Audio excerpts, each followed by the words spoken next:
जितना भी कर चुके हैं उसमें मुगल वंश तक हम लोग पढ़ चुके हैं, ठीक है। और मुगल वंश के दो शासकों को अभी तक हम लोगों ने डिस्कस किया है, जिसमें सबसे पहला शासक बाबर, और बाबर के बाद दूसरा शासक हमने कौन सा देखा, हुमायूं, ठीक है। दूसरा शासक कौन है, हुमायूं।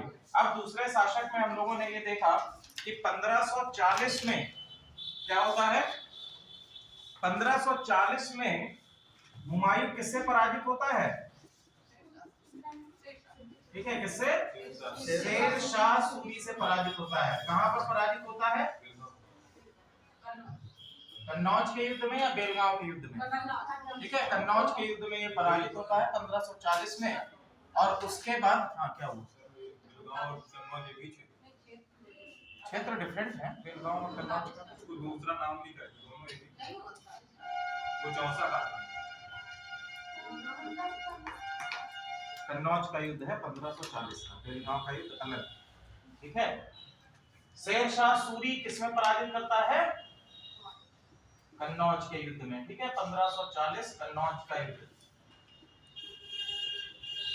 कन्नौज का युद्ध 1540 में कौन पराजित होता है, हुमायूं पराजित होता है। और कुछ समय के लिए हम देखेंगे कि एक नया वंश आता है, दिल्ली सल्तनत, या हम कह सकते हैं कि मुगल काल में एक छोटे समय के लिए 1540 से 1555 डालिए, शेर शाह सूरी, शेर शाह सूरी 1540 से 1555 तक का जो शासनकाल है, ये किसका आता है, शेर शाह सूरी का शासनकाल आता है। अगर हम शेर शाह सूरी की बात करें तो इनका मूल नाम क्या है, मूल नाम क्या है, मूल नाम है इसका बरीद खां, ठीक है, मूल नाम क्या है इसका, बरीद खां इसका मूल नाम है। और जब ये शासक बनता है हुमायूं को पराजित कर कर, तो उसके बाद ये उपाधि क्या ग्रहण करता है, शेर शाह की उपाधि ग्रहण करता है, शेर शाह की उपाधि ग्रहण करता है, ठीक है। यहां तक सारी चीजें क्लियर हैं। चलिए शेर शाह सूरी जो है, या हम कह सकते हैं कि बरीद खां जो है, ये लोधी वंश में, लोधी वंश जो है हमारा किसके अंतर्गत है, दिल्ली सल्तनत के अंतर्गत है। दिल्ली सल्तनत के अंतर्गत आने वाला लोधी वंश में सल्तनत में हम ये देखेंगे कि जो आपका बरीद खां है, ये कहां का गवर्नर है, जौनपुर का गवर्नर है। जौनपुर का गवर्नर आपका कौन है, बरीद खां है। जौनपुर की स्थापना किसने कराई है, ठीक है, किसने कराई है, मोहम्मद बिन तुगलक ने कराई है। किसकी में, किसकी याद में, जौना खां की याद में इसने इसको कराया है, ठीक है।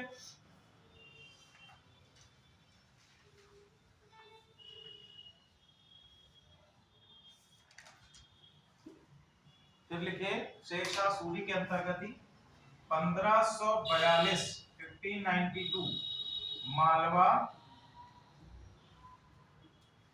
मालवा के क्षेत्र पर विजय किया है। और इसी ईयर में इसने चंदेरी, मालवा है, चंदेरी है।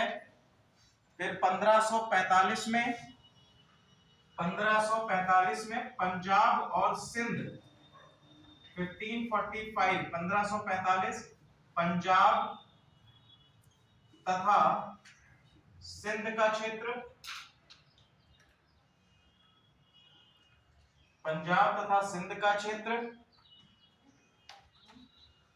और 1545 में ही, 1545 में ही इसकी मृत्यु होती है, ठीक है, 1545 में इसकी मृत्यु होती है। 1545 में इसने कौन सा अभियान लागू किया है, सर ये कलिंजर का, ठीक, वेरी गुड, ठीक है। 1545 में ये जाता है कहां पर, कालिंजर के अभियान पर, ठीक है। 1545 का क्या है, कालिंजर का अभियान है इसका। और कालिंजर का अभियान करने के बाद जब ये वापस आ रहा है, तो रास्ते में बुंदेलखंड में, बुंदेलखंड में इसकी मृत्यु हो जाती है। कारण क्या था इसकी मृत्यु का, बारूद के फटने से, ठीक है, बारूद के फटने से क्या होता है, इसकी मृत्यु हो जाती है, बारूद के फटने से इसकी मृत्यु हो जाती है, ठीक है। 1545 तक शेर शाह सूरी, या हम कह सकते हैं सूरवंश, आपका 1545 तक। शेर शाह सूरी के सुधार, अगला टॉपिक डालिए, शेर शाह सूरी के सुधार।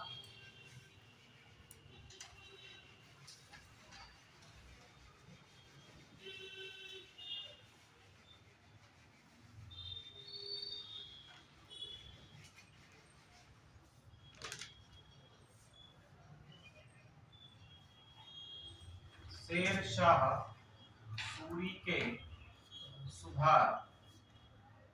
पहला कार्य इसने क्या किया है, सत्ता का केंद्रीकरण,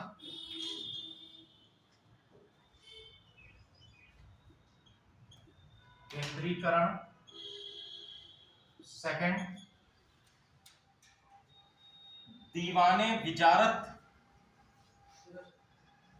जी हाँ, दूसरा कार्य इसने किया है दीवान ए विजारत, यही आपका क्या कहलाएगा, वजीर, ठीक है, यही क्या कहलाएगा, वजीर। वजीर के पास क्या क्या अधिकार हैं, राजस्व तथा वित्त, राजस्व तथा वित्त। दीवाने विजारत की स्थापना की है। फिर है दीवाने रसालत और दीवाने इंशा। दीवाने रसालत ये क्या है भैया, दीवाने रसालत क्या है, लिख लीजिए, विदेश मंत्री का पद है। दीवाने रसालत विदेश मंत्री का पद। और दूसरा है आपका, तीसरा है दीवाने इंशा, दीवान ए इंशा। दीवाने इंशा क्या है, दीवाने इंशा में लिख लीजिए संचार विभाग या संचार मंत्री, संचार मंत्री दीवाने इंशा।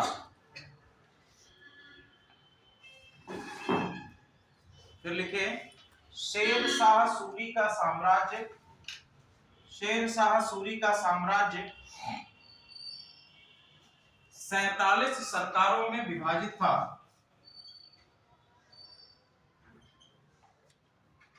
47 सरकारों में विभाजित था।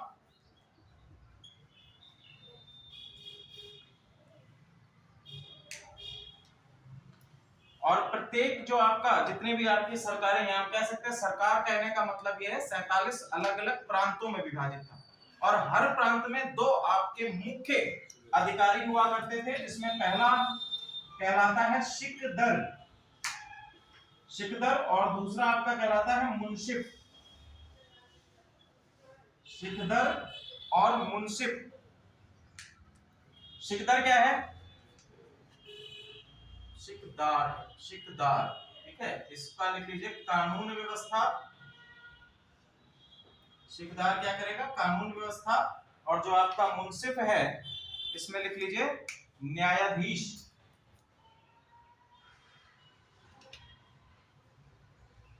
जज, ठीक है। कानून और व्यवस्था, लॉ एंड ऑर्डर का काम कौन देख रहा है, सिकदार देख रहा है, और जजमेंट मुंशिफ, ठीक है। प्रत्येक आपके जो सरकारें हैं, प्रत्येक प्रांत है, इसमें ये दो अधिकारी रहेंगे।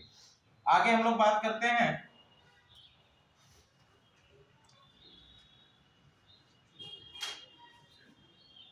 शेर शाह सूरी के 4 महत्वपूर्ण राजमार्ग।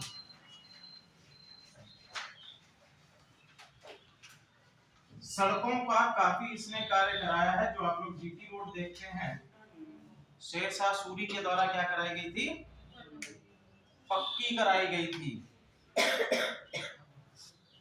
नेक्स्ट, राजमार्ग कौन से हैं, बनवाई नहीं गई थी, वो तो पहले से ही बनी हुई थी, प्राचीन भारत से ही। प्राचीन भारत में इसको क्या कहा जाता था, उत्तरापथ कहा जाता था, ठीक है, उत्तरापथ कहा जाता था। और उत्तरापथ को ही जो है बाद में हम लोग क्या कहते हैं, जीटी रोड कहते हैं या ग्रांड ट्रंक रोड कहते हैं, जो कि हम आगे देखेंगे। ग्रांड ट्रंक इसका नाम कब आता है, ग्रांड ट्रंक इसका नाम आता है जब अंग्रेजों के द्वारा इसका पुनर्निर्माण किया जाता है, ठीक है। तो कौन कौन से आपके राजमार्ग हैं, पहला सोनार गांव से सिंध, सोनार गांव से सिंध,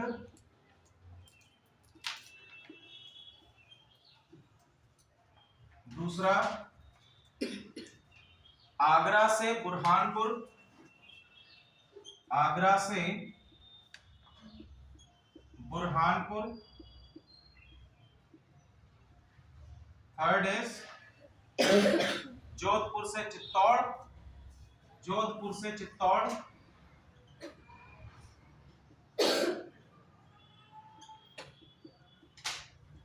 और चौथा है लाहौर से मुल्तान।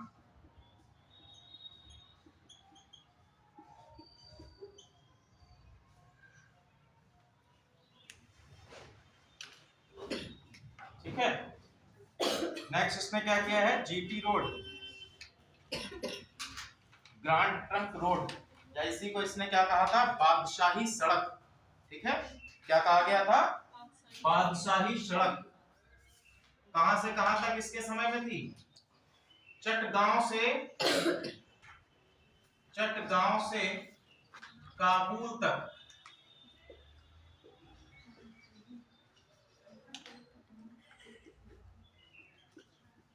चटगांव से काबुल तक। वर्तमान समय में जीटी रोड कहां से कहां तक है, कश्मीर से कन्याकुमारी। वो तो हमारा NH7 है शायद, ठीक है, NH44। ये आपका जो जीटी रोड है, ये जीटी रोड वर्तमान समय में कहां से कहां तक है, अमृतसर से बनारस तक नहीं, अमृतसर से कोलकाता तक है। ठीक है, अमृतसर से कोलकाता तक हमारा क्या है, ये जीटी रोड वर्तमान समय में है। आपके जो सीतापुर है, सीतापुर से भी ये जीटी रोड ही गुजर रहा है। क्लियर है, हाँ? इसमें काफी सारे आते हैं, जैसे जो स्ट्रेच है ना पूरा, ये अलग अलग आता है। NH1 भी इसमें आता है, NH7 भी आता है, NH2 भी आता है, NH24 भी आता है। ये पूरा जीटी रोड पूरा एक NH नहीं है, कई सारे NH को मिलाकर आपका छोटा छोटा बनता है। चलिए, मलिक मोहम्मद जायसी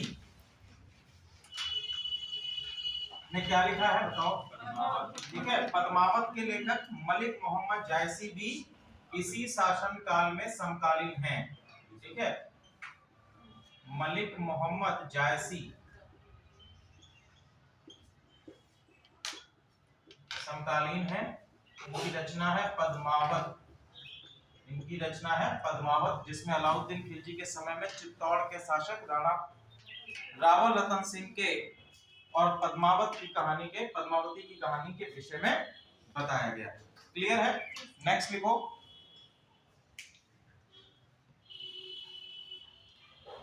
दिल्ली का पुराना किला का निर्माण, दिल्ली के पुराना किला,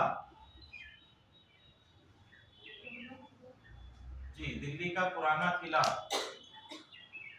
जो हम लोग लाल किला दिल्ली का देखते हैं, वो भी सूर्यवंश के दौरान ही बनवाया गया था, और बाद में अकबर के द्वारा उसको क्या किया गया, अकबर के द्वारा उसको लाल पत्थरों से बनवा दिया गया, तो उसको हम लोग लाल किला कहते हैं।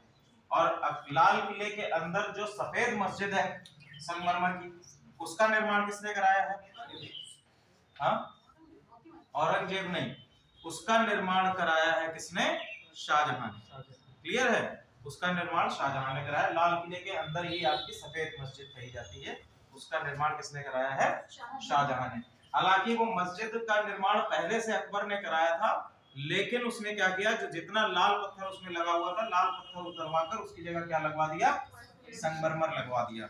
हो सकता है ताजमहल का संगमरमर बच गया था, तो दिल्ली लाकर उसको फिट करा दिया। जैसे हम लोग टाइल्स लाते हैं घरों में, बच जाती हैं तो थोड़ी बहुत इधर उधर चिपका देते हैं। ठीक है, तो सेम काम इसने भी किया। चलिए, मकबरा इसका कहां पर है, शेर शाह सूरी का, ठीक है, मकबरा इसका लिख लीजिए। इसने स्वयं का मकबरा कहां पर बनाया है, सासाराम, बिहार में। सासाराम कहां पर है, बिहार में। ठीक है,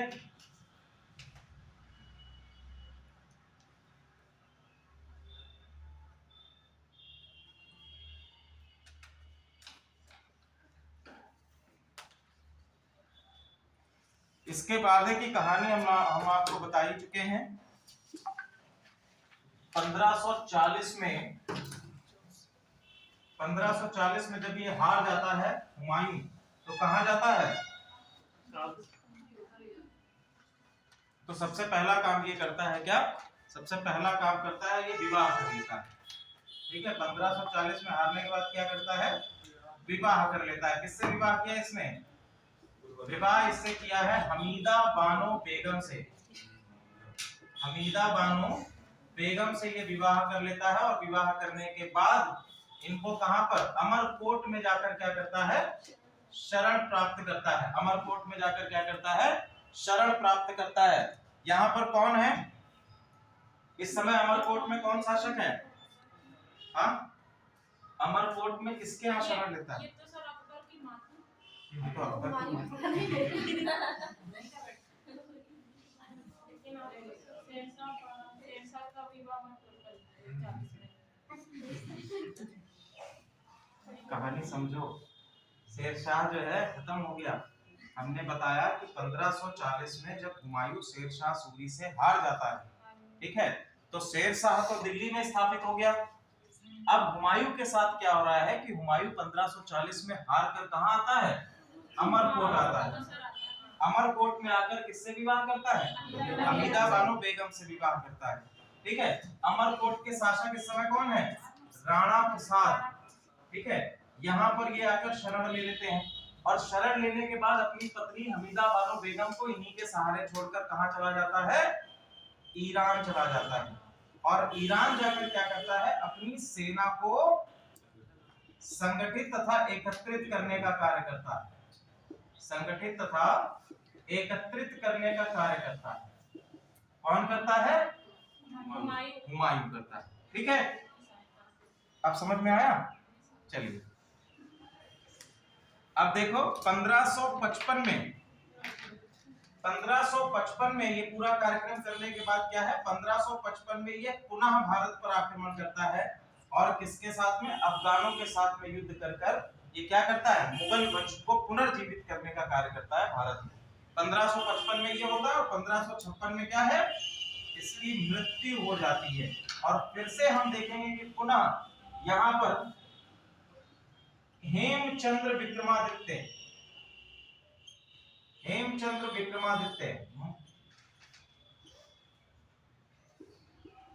मध्यकालीन भारत का अंतिम हिंदू शासक हेमचंद्र विक्रमादित्य, जिसने हेमू की उपाधि धारण की है, ये क्या करता है? दिल्ली पर कब्जा स्थापित कर लेता है। किसकी मृत्यु के बाद? हुमायूं की मृत्यु के बाद।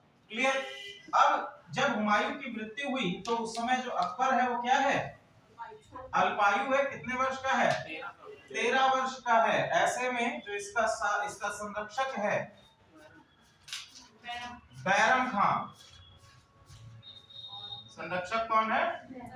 बैरम खान। कौन सा युद्ध होता है? बताइए। 1556 हल्दी घाटी का युद्ध। ठीक है, 1556 लिखे हल्दी घाटी। पानीपत का है। पानीपत का द्वितीय युद्ध। 1556 पानीपत का द्वितीय युद्ध किसके किसके बीच में है? अकबर और हेमू के बीच में। अकबर वर्सेस हेमू, इनके बीच में ये बैटल होता है जिसमें अकबर के संरक्षक कौन लड़ रहे हैं? बैरम खान। ठीक है, बैरम खान अकबर का क्या है? संरक्षक है।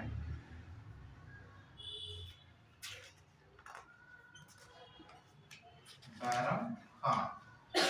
और यहीं से अकबर को कौन सी उपाधि दी जाती है? इसी बैटल के बाद अकबर क्या उपाधि धारण करता है? अकबर उपाधि किसकी धारण करता है? गाजी की उपाधि धारण करता है।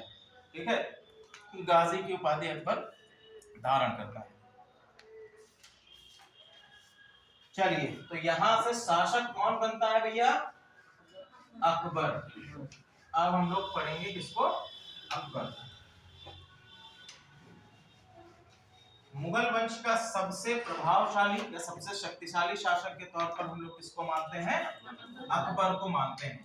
ठीक है, अकबर को मानते हैं। अकबर ने सबसे पहला काम क्या किया है, जब शासक बना, शासक के स्तर पर हम देखें तो शुरुआती में अल्प आयु है, तो इसका संरक्षण बैरम खां करेगा। ठीक है, अब बैरम खां या हम कह सकते हैं अकबर के ही हैंड में कहा जाएगा संरक्षक के तौर पर। साम्राज्यवादी नीतियां जो अपनाई गई हैं, साम्राज्यवादी नीतियों का अर्थ होता है कि हम अपने साम्राज्य का क्या कर रहे हैं, विस्तार कर रहे हैं, नए क्षेत्रों को क्या कर रहे हैं, विजित कर रहे हैं। तो अकबर की साम्राज्यवादी नीतियों को अगर हम देखें तो दो चीजें हमको दिखाई देती हैं। पहली कि वैवाहिक संबंध, पहला क्या दिखाई देगा, वैवाहिक संबंध की यदि हम वैवाहिक संबंध स्थापित कर लें तो भी हम क्या कर सकते हैं, अपने साम्राज्य का विस्तार कर सकते हैं। ठीक है, दूसरा चीज इसने क्या करी, वैवाहिक संबंधों के साथ साथ धार्मिक उदारता, दूसरी चीज ये क्या अपनाता है, धार्मिक उदारता को अपनाता है। अब तक हम लोग देख रहे थे कि मुस्लिम शासकों के द्वारा या दिल्ली सल्तनत में भी हमने देखा कि एक धार्मिक कट्टरता दिखाई पड़ती है। ठीक है, अगर हम लोग केवल तुगलक वंश के पहले शासक गयासुद्दीन तुगलक को छोड़ दें तो बाकी सभी शासकों में हमको क्या दिखाई देगा, धार्मिक कट्टरता दिखाई देगी। अब ये जब आएगा तो पहली चीज क्या करेगा, ये जो आपका अकबर के समय में ही क्या किया जाता है, जो धार्मिक कर है, धार्मिक कर या जिसको हम लोग कहते हैं जजिया, जजिया के साथ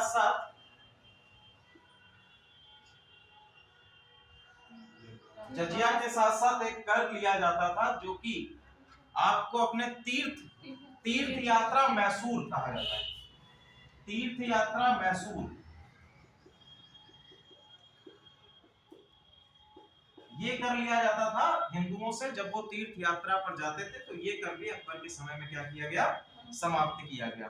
ठीक है, तो इन नीतियों के द्वारा कौन कौन से आपके स्थान हैं जिनको विजित किया है। सबसे पहला लिखिए मालवा 1562, मालवा का इस समय शासक है बाज बहादुर।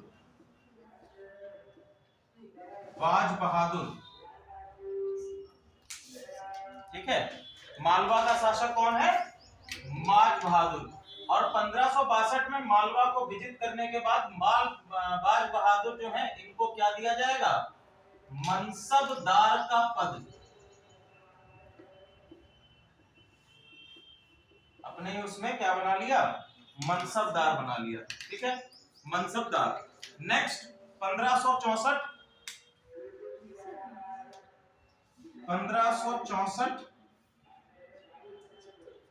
1564 में गोंडवाना,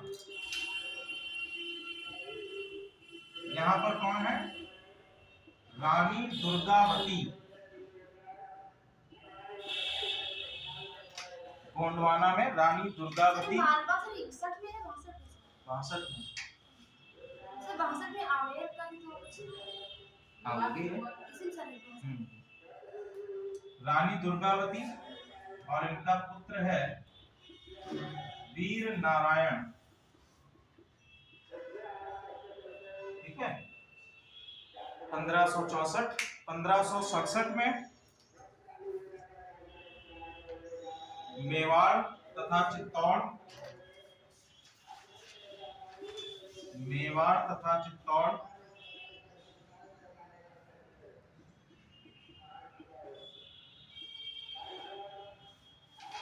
शासक हैं राणा उदय सिंह।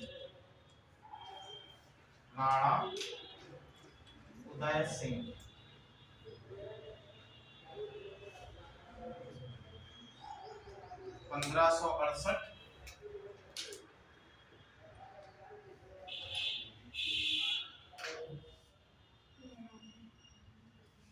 1568 में लिखिए रणथंभौर जी,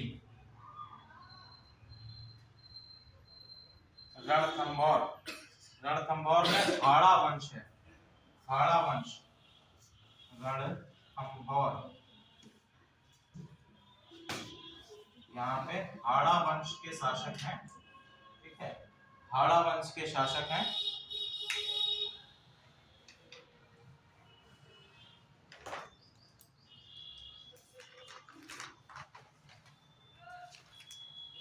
ठीक है, अब यहाँ पर देखिए क्या होता है। रणथंभौर में 1568 में ये अभियान शुरू किया गया था, ठीक है, लेकिन अकबर को इसमें विजय कब मिलती है?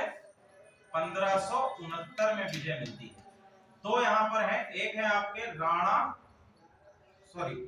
राजा मान सिंह, पहले हैं आपके राजा मान सिंह, और राजा मान सिंह के साथ में दूसरे हैं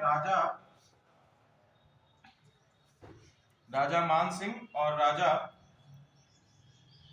भगवान दास।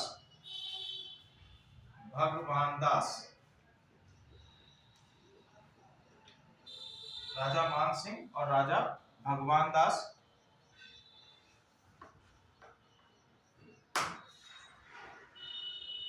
ठीक है, अब इन दोनों को ही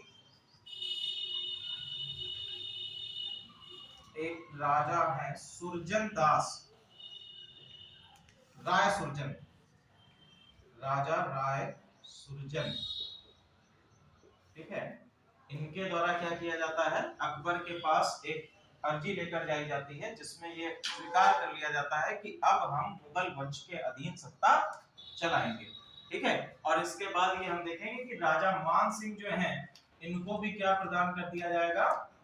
मनसबदारी प्रदान कर दी जाएगी और सदा के लिए ये कहां पर आ जाएंगे?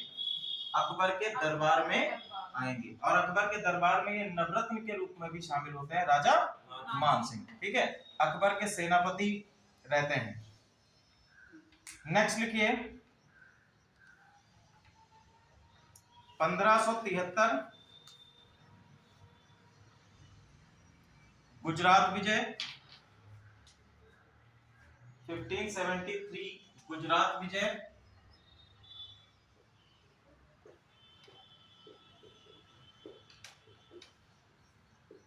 गुजरात का शासक है इस समय कौन? लिखिए मुजफ्फर शाह।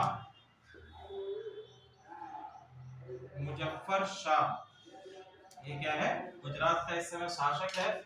और इसी में नोट बनाकर लिख लीजिएगा, गुजरात विजय की याद में, गुजरात विजय की याद में अकबर ने अपनी राजधानी,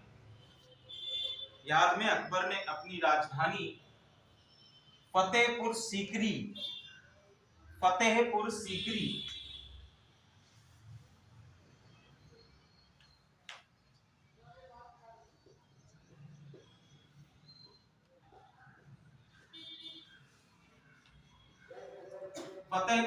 का निर्माण किया।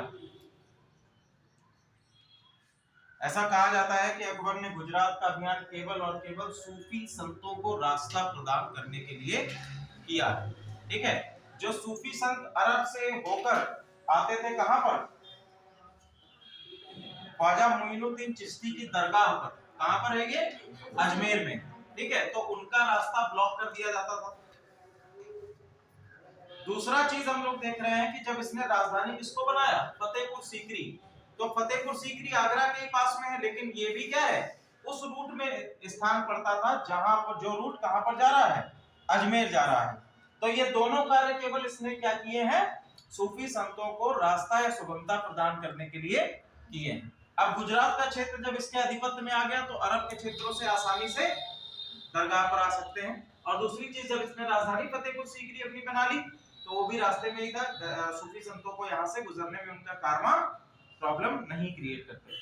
नेक्स्ट आप लोग लिखिए मेवाड़ के लिए हल्दी घाटी का युद्ध 1576,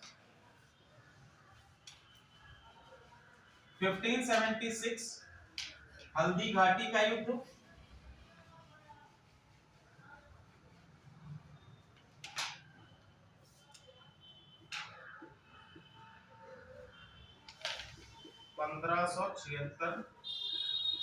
हल्दी घाटी का युद्ध, मेवाड़ विजय। अकबर और किसके बीच में है ये? महाराणा प्रताप। अकबर और महाराणा प्रताप के विषय में है।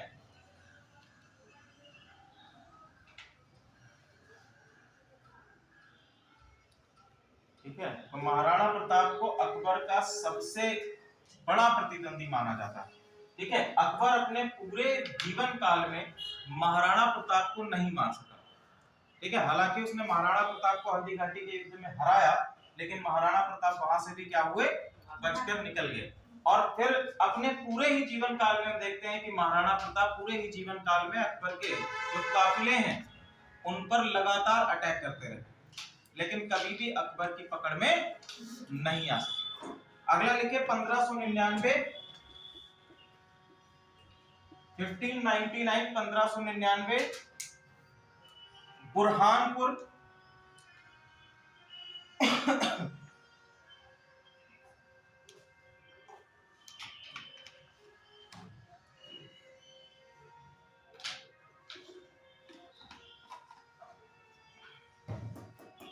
1599 में बुरहानपुर का विजय है।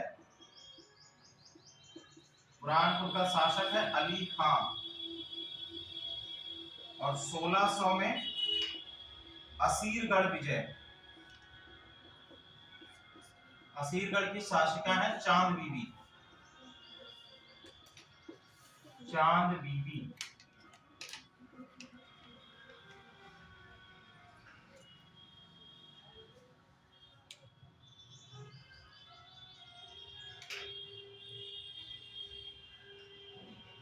अगला टॉपिक डालिए अकबर की धार्मिक नीतियां।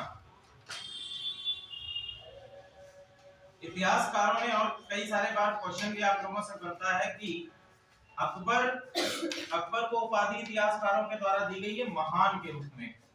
ठीक है, अकबर महान कहा जाता है, अकबर दी ग्रेट कहा जाता है। तो इस पर आपसे मेंस में क्वेश्चन कभी बनता है कि अकबर की महानता का मूल्यांकन कीजिए। तो महान व्यक्ति जो है उसके कुछ स्तंभ होंगे, या हम कह सकते हैं उसके कुछ क्राइटेरिया होंगे, जिन क्राइटेरिया के बेसिस पर आप उसको क्या करेंगे? मूल्यांकित करेंगे।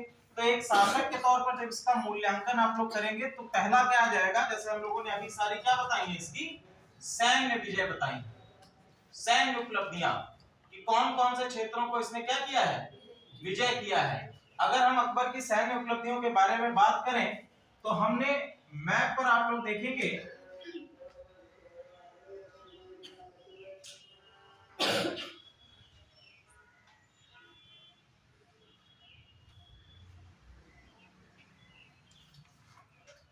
ठीक है, तो दक्षिण भारत का इतना हम लोग एरिया छोड़ दें, कुछ कुछ ये वाला शासन भी आ जाएगा और बाकी पूरा ही शासन क्षेत्र जो है ये किसके अंडर में आएगा? अकबर के अंडर में। ये वाला शासन नहीं आएगा, इधर वाला भी नहीं आएगा। ये भी असम का क्षेत्र भी, आप इसको भी कश्मीर का भी पार्ट आप इस तरह से कर सकते हैं। ये पूरा ही शासन क्षेत्र जो है किसके अंतर्गत है? अकबर के अंतर्गत। ठीक है, यहाँ पर आपको मिलेगा विजयनगर साम्राज्य, और थोड़ा नीचे ये वाला क्षेत्र जो है विजयनगर साम्राज्य मिलेगा, और इधर साइड में आपको बहमनी साम्राज्य मिलेगा, बहमनी किंगडम। ये दो किंगडम हमको अकबर के समकालीन दिखाई देते हैं इस समय में, और ये पूरा ही आपका क्या है? अकबर का साम्राज्य या शासन जो है, साम्राज्य क्षेत्र, ये हमको मिलता है। क्लियर? नेक्स्ट लिखिए अकबर की धार्मिक नीति। इसमें लिखो अकबर की धार्मिक नीति 4 स्तंभों पर आधारित थी। अकबर की धार्मिक नीति 4 स्तंभों पर आधारित थी।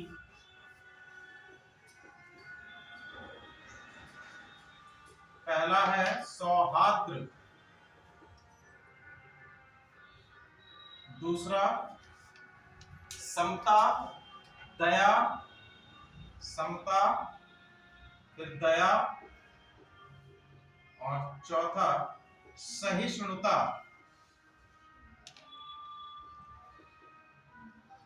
सौहार्द, समता, दया, सहिष्णुता।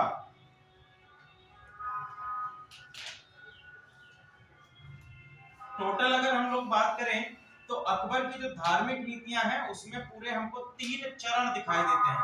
3 अलग अलग चरणों में इसने डिफरेंट अपनी रिलीजियस पॉलिसीज को लागू किया है। तो अकबर की जो रिलीजियस पॉलिसीज का पहला चरण है 1556 से 1575 तक, 1555 से 1575 तक। दूसरा चरण हमको दिखता है 1575 से 1581 तक, 1581 तक, फिर 1581 से 1605 तक, 1605 तक का टाइम पीरियड हमको ये 3 चरण में इसकी धार्मिक नीतियां मिलती हैं।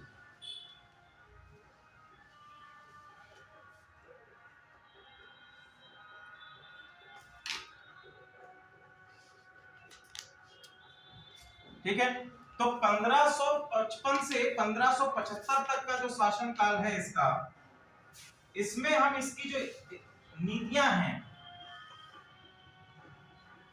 पहली नीतियों के अंतर्गत ये क्या करेगा, सबसे पहला काम इसने क्या किया है कि अपनी राजधानी को आगरा से कहां शिफ्ट किया है, फतेहपुर सीकरी में शिफ्ट किया है। ठीक है, अब फतेहपुर सीकरी में इसने क्या किया, पहला चीज है इबादत खाना। इबादत खाना जिसको क्या कहा गया है, पूजा घर हम लोग कह सकते हैं, इबादत खाना की स्थापना। ठीक है, पहला शासक है जो अपने महल के अंदर ही क्या करेगा, इबादत खाना स्थापित करेगा। दूसरी चीज, इसी इबादत खाने में, अब देखिए इबादत खाना वैसे तो हम लोग कह सकते हैं, लेकिन इसकी खासियत क्या है, इसकी खासियत ये है कि इसने हिंदू, जैन, बौद्ध, पारसी, इन सभी धर्मों के विद्वानों को क्या किया है, आमंत्रित किया है। पारसी और ईसाई, इन सभी धर्मों के विद्वानों को क्या किया है, आमंत्रित किया है, बुलाया है। ठीक है,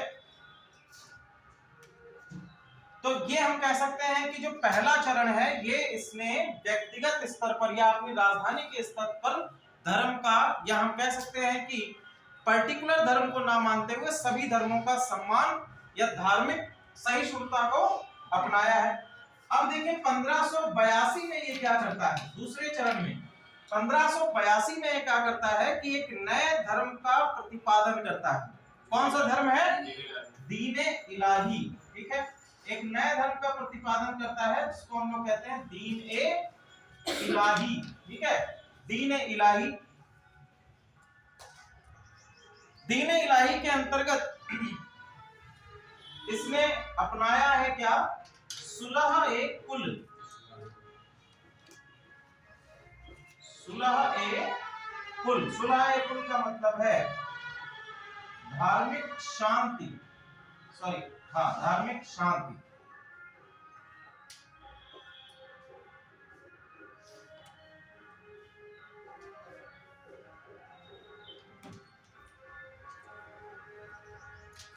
लिखिए 1582 में इबादत खाने में, 1582 में इबादत खाने में धार्मिक बहस बंद कर दी गई। जो हम लोग देख रहे थे कि पहले चरण में इसने क्या किया है कि हिंदू, जैन, बौद्ध, पारसी, ईसाई, इन सभी धर्मों के विद्वानों को बुलाया और कहां पर ये चर्चा करते थे, इबादत खाने में। 1582 में इसको क्या कर दिया गया, बंद कर दिया गया। ठीक है, इस समय पर इनके जो धार्मिक गुरु आते हैं, अकबर के धार्मिक गुरु कौन है, शेख मुबारक। शेख मुबारक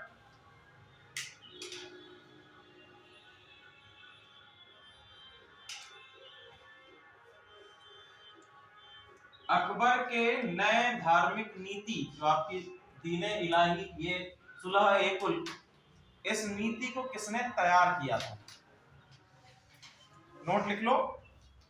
अकबर की नई धार्मिक नीति का प्रारूप किसने तैयार किया है? अबुल फैजी।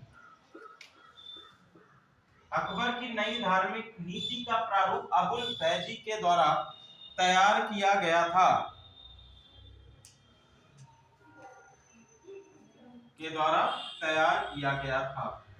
ठीक है। और थर्ड नीति जो इसकी आती है उसमें ये क्या करता है? स्वयं को ईश्वर ही बताने लगता है।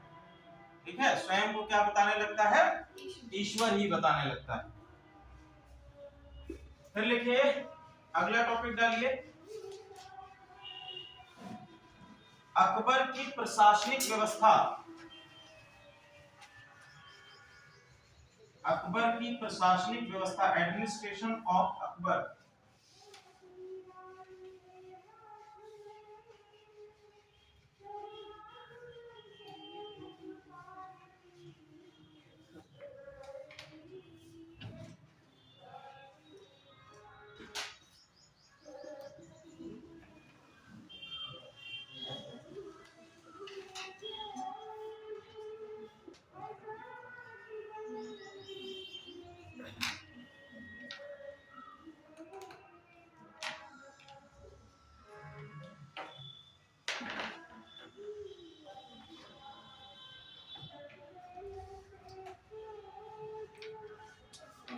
पहला लिखिए, भू राजस्व प्रणाली।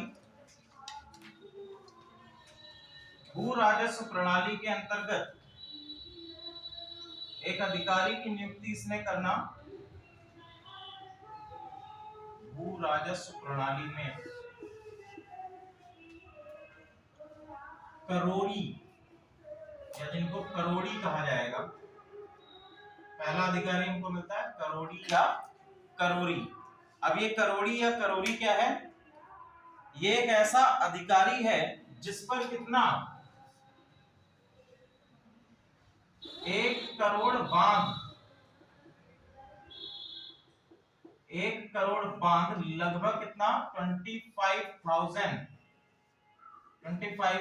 2,50,000 इतना क्या है? राजस्व वसूलने का अधिकार।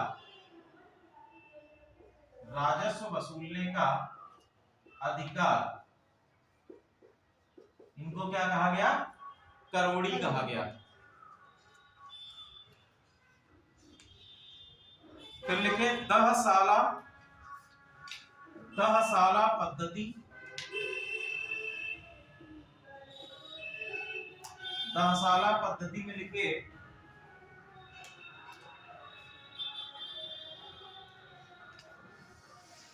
दहसाला पद्धति के तहत पिछले 10 वर्षों में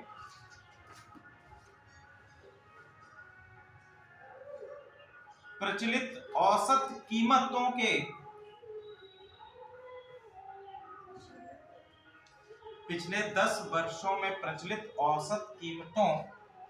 के साथ साथ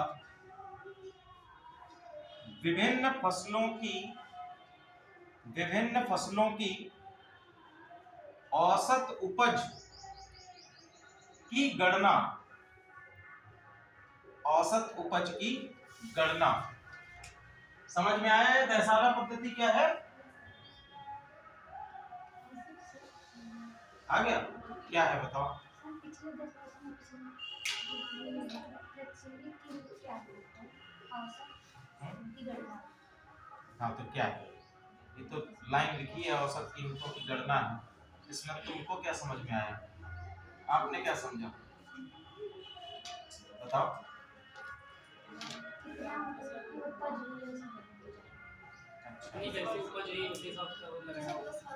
देखो, दहसाला पद्धति क्या कहती है? तो सबसे पहला कीमत, किसकी कीमत? कोई भी मान लीजिए, आप ले लीजिए, जैसे हम लोग ले लेते हैं उदाहरण कि गेहूं। अब हमने कहा कि पिछले 10 सालों में गेहूं की कीमतें बढ़ी भी होंगी, किसी वर्ष में घटी भी होंगी। अगर हम पिछले 10 वर्षों में औसत इसका निकाल लें, जैसे मान लीजिए कि 10 वर्षों में किसी वर्ष 20 रहा, किसी वर्ष 10 रहा, किसी वर्ष 15 रहा, किसी बार 5 रहा, किसी बार 10 रहा, तो इसको हम लोग टोटल ऐड कर लें और क्या कर दें, 10 से भाग दे दें, तो क्या निकल के आ जाएगा, एक एवरेज निकल के आ जाएगा, औसत निकल के आ जाएगा। तो मान लीजिए कि कीमत जो है पिछले 10 वर्षों में गेहूं की रही है 22 रुपए, 22 रुपए किलो जो है कीमत रही है एवरेज। तो पहला काम इसने ये किया कि कीमत निकाल लो। दूसरा काम इसने ये किया कि जितनी उपज है, टोटल क्या है, उपज, जितना प्रोडक्शन पिछले 10 वर्षों में हो रहा है पूरे साम्राज्य में, इसकी गणना इसने करा ली। अब इन्हीं के आधार पर क्या किया जाएगा, करों का निर्धारण किया जाएगा, राजस्व का निर्धारण किया जाएगा। क्लियर। तो 10 साला पद्धति कब इसने शुरू की है, किस ईयर में शुरू करी है, लिख लीजिए। 10 साला पद्धति इसने शुरू की है 1580 में, 1580 में इसने 10 साला पद्धति शुरू की है।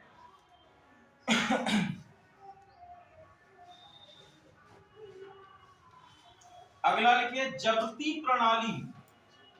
जब्ती प्रणाली, जब्ती प्रणाली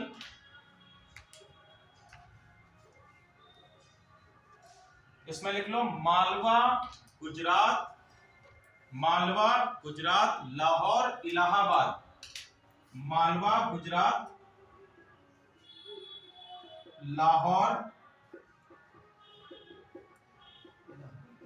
जी, इलाहाबाद। इन सभी स्थानों पर हमने क्या देखा है कि इन सभी स्थानों पर एक नई प्रणाली, जब्ती प्रणाली का स्थापित किया गया।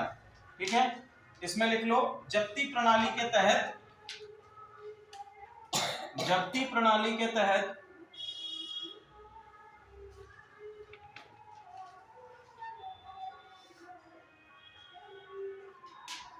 जमीन को लोहे के छल्लों, जमीन को लोहे के छल्लों से जुड़े बांस के द्वारा मापा जाता था। लोहे के छल्लों से जुड़े बांस,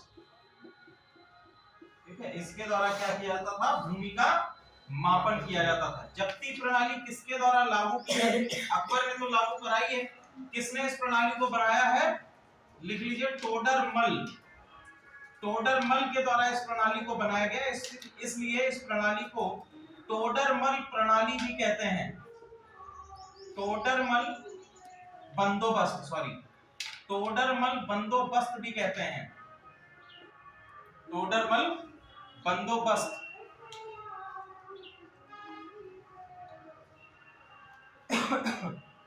टोडरमल जो है कितने शासकों के शासन काल में राजस्व अधिकारी रहे हैं,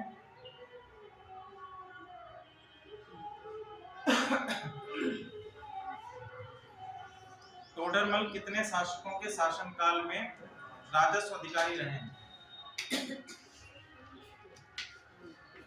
ठीक है, 2 अधिकारियों के। पहला कौन है, शेरशाह सूरी। शेरशाह सूरी के शासन काल में टोडरमल जो है राजस्व अधिकारी थे और इसके बाद ये अकबर में भी सम्मिलित हो गए। क्लियर है, ठीक है। तो टोडरमल। नेक्स्ट लिखिए बटाई। बटाई जिसको कहा गया गल्ला बख्शी, गल्ला बख्शी, ये प्रणाली भी किसके द्वारा, अकबर के द्वारा बटाई प्रणाली भी शुरू की गई। बटाई प्रणाली हालांकि पहले से ही प्रचलित थी, ठीक है, इसने इसी प्रणाली का नाम केवल क्या दिया है, गल्ला बख्शी दिया है। क्लियर है। नेक्स्ट लिखो कपास, नील, तिलहन, कपास, नील, तिलहन, गन्ना, गन्ना इत्यादि फसलों में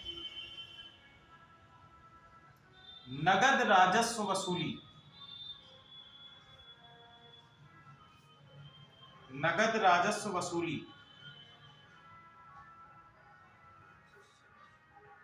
जी,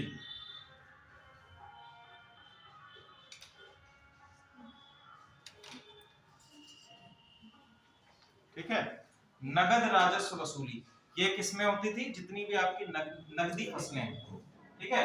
फिर लिखे नसक व्यवस्था या नसक प्रणाली। सर ये जो पाया आपने ये बताई पढ़ाई करने वाला आपका कौन सा? जो कपास नील जो है नहीं सर नील ये नहीं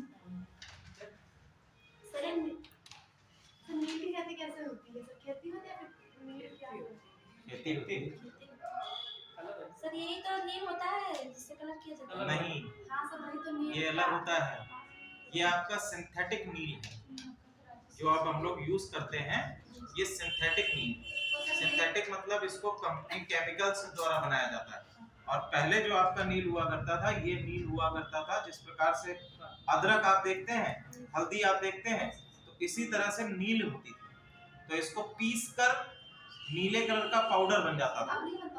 अब भी बन सकता है, लेकिन अब नील की खेती की ही नहीं की जाती है कहीं पर, ठीक है।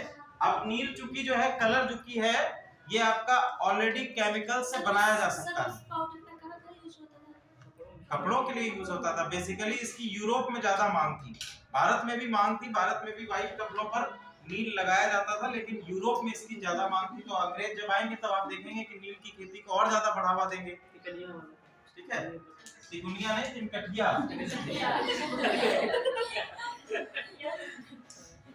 तिगुनिया नहीं, तिनकटिया। अगली प्रणाली है आपकी नसक प्रणाली। नसक प्रणाली जो है आपकी ये बंगाल प्रांत में है।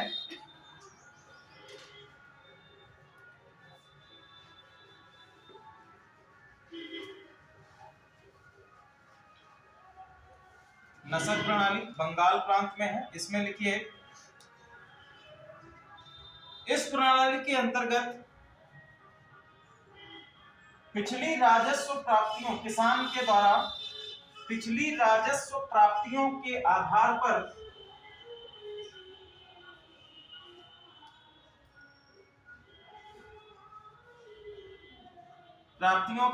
पर वर्तमान वर्ष के राजस्व का निर्धारण किया जाता था।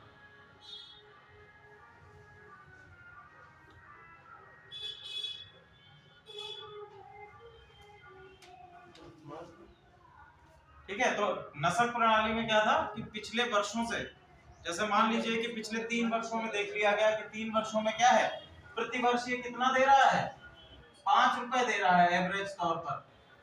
तो कह दिया गया कि इस वर्ष भी क्या कर दो, 5 रुपए आप दे दो। इसी के आधार पर निर्धारण कर लिया जाता था। किसी प्रकार की वास्तविक माप भूमि की नसक प्रणाली के अंतर्गत नहीं की जाती थी। ये पॉइंट लिख लीजिएगा, वास्तविक माप भूमि की नहीं की जाती थी, नहीं की जाती थी। जिस भूमि पर हर वर्ष खेती की जाती है उसको मुगल वंश में, मुगल काल में क्या कहा गया है, प्रतिवर्ष खेती के अधीन रहने वाली भूमि। इसको क्या कहा गया है बताइए, लिखो पोलज। पोलज जो भूमि लगातार खेती जिस पर की जा रही है उसको क्या कहा गया है, पोलज कहा गया है। फिर लिखो परती, पहला परती पोलज हो गया जिस पर भूमि की खेती की जा रही है। फिर इसके बाद आ जाएगा परती, परती के बाद लिख लीजिए चाचर, और चाचर के बाद लिख लीजिए बंजर। परती, चाचर और बंजर। परती में लिख लीजिए जोत कर छोड़ी गई भूमि, जोत कर छोड़ी गई भूमि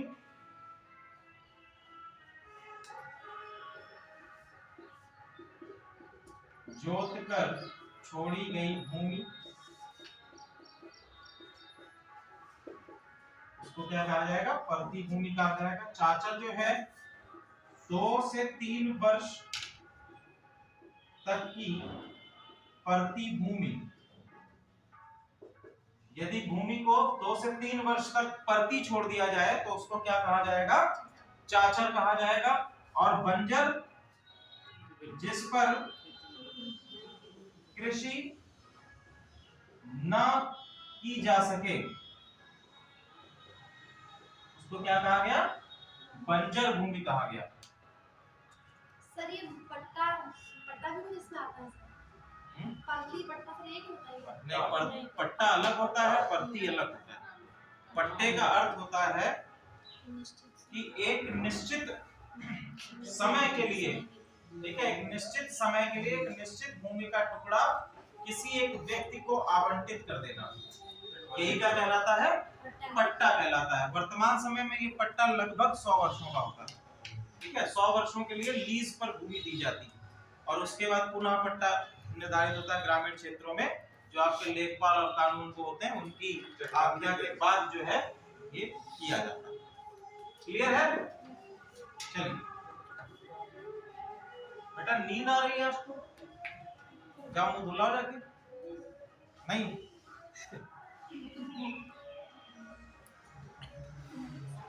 चलो फिर इसके बाद लिखो तकावी।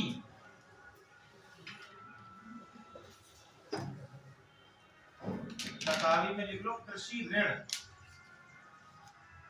ठीक है। अकबर ने कृषि ऋण तकावी की शुरुआत की। बताइए सबसे पहले जो है तकावी ऋण किसने, या हम कह सकते हैं कृषि ऋण किसने शुरू किया है?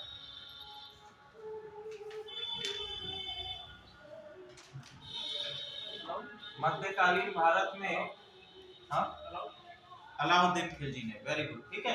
अलाउद्दीन खिलजी ने आपका जो कृषि ऋण है इसको सबसे पहले शुरू किया मध्यकालीन भारत में। उससे पहले हम लोग जाएंगे तो जब आप लोग गुप्त काल में पहुंचेंगे तो गुप्त काल में एक संस्था थी आपकी, कौन सी? श्रेष्ठिन, ठीक है। गुप्त काल में संस्था कौन सी थी? श्रेष्ठिन। और श्रेष्ठिन किसका समूह था? व्यापारियों और किसानों का एक समूह था। या हम कह सकते हैं वर्तमान समय में कि जिस तरीके की आपकी सहकारी संस्थाएं होती हैं उसी तरह से आपकी श्रेष्ठिन थी, और श्रेष्ठिन के द्वारा क्या किया जाता था? कृषि ऋण प्रदान किया जाता था। क्लियर है? आगे लिखिए।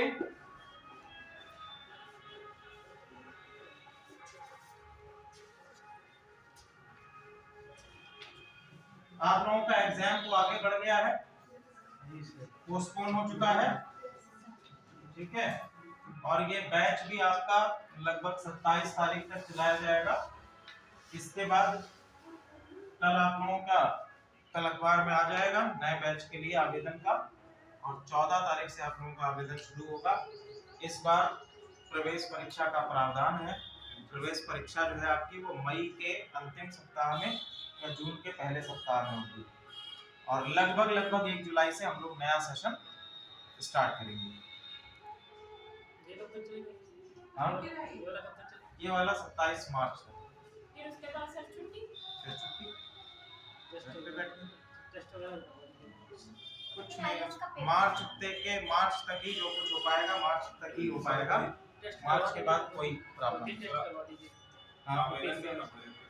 हाँ, फिर से आवेदन करना पड़ेगा, और फिर से आवेदन करने के बाद एंट्रेंस टेस्ट भी देना होगा। एंट्रेंस टेस्ट में यदि पास होते हैं बहुत बढ़िया।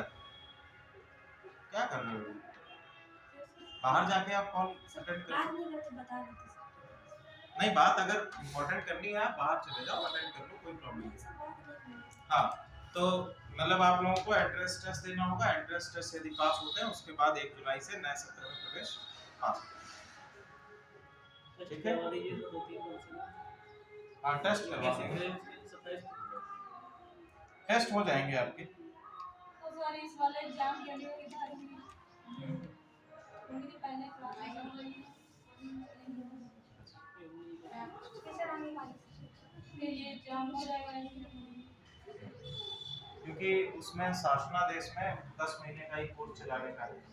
10 महीने तक हम लोग कुछ भी कर सकते हैं। तो सर आर वाली तो क्लास चलती है। आर वाली क्लास नहीं चली, वो जुलाई में चलेगी, या फिर उसके लिए अगर प्रशासन मंजूरी देता है तो फिर चल पाएगा। सर आगे सारी जनवरी में पेपर एग्जाम पड़ गया तो चलनी चाहिए तो सर पीसीएस का एग्जाम पड़ गया। चलो कोई बात नहीं, जो होगा देखा जाएगा। ठीक है, मिलिट्री जो अकबर की मिलिट्री है उसको हम लोग देखते हैं। तो अकबर ने एक नई प्रणाली हम लोग कहेंगे कि शुरू की है अपने सैन्य व्यवस्था में, जिसको हम लोग क्या कहते हैं, मनसबदारी। मनसबदारी, तो ये मनसबदारी वर्ड नया है लेकिन इसका मतलब क्या है, वही पुराना है जो हम लोग देखते हैं ना। सामंती व्यवस्था चलती है, इजारेदारी व्यवस्था चलती है, इक्तादारी व्यवस्था चलती है, तो वैसे ही यहाँ पर क्या है, मनसबदारी।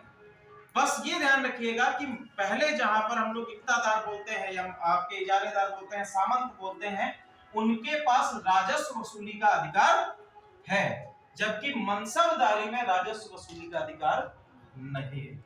यहाँ पर क्या है कि मनसबदार सैन्य प्रमुखों या हम कह सकते हैं कि जो सेना के अधिकारी हैं उनको सैलरी के स्थान पर क्या प्रदान किया गया है, मनसब प्रदान किया गया है, या हम कह सकते हैं एक प्रांत इनको क्या है, प्रदान किया गया है, और इसी प्रांत के अंतर्गत ये अपनी जीविका का जीविकोपार्जन कर सकते हैं।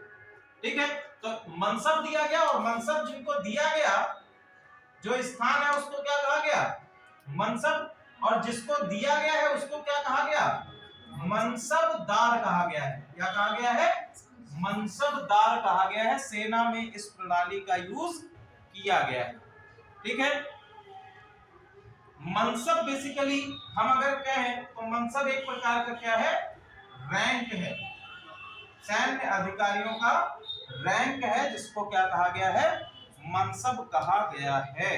ठीक है, उच्चतम रैंक लिख लो, न्यूनतम रैंक, सबसे कम 10, सबसे कम जिसको 10 मनसब प्राप्त हो 10, और सबसे अधिक या हम कह सकते हैं सर्वाधिक, सबसे कम 10 और अधिकतम 7000। शुरुआत में ये 5000 था लेकिन बढ़ाकर इसको 7000 कर दिया गया है। इसी के आधार पर आपके अलग अलग मनसेदार वर्गीकृत किए गए हैं, जिसमें सबसे पहला आता है आपका जाट या जाट, फिर सरदार,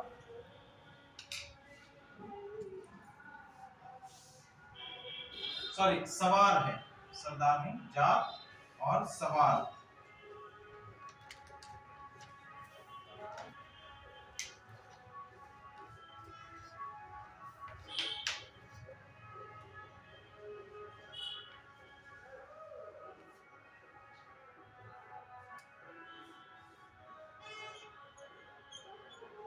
जात जो है ये व्यक्तिगत है, और सवार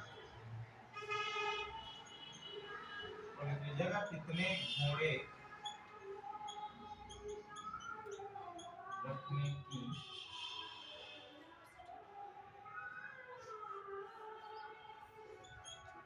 क्षमता है, उसको हम क्या कहेंगे, सवार। ठीक है, तो ये आपका सैन्य प्रणाली में मनसबदार का वेतन सबसे अधिक था पूरे ही मुगल वंश में। अगले शासक का नाम लिखिए, जहांगीर। जहांगीर,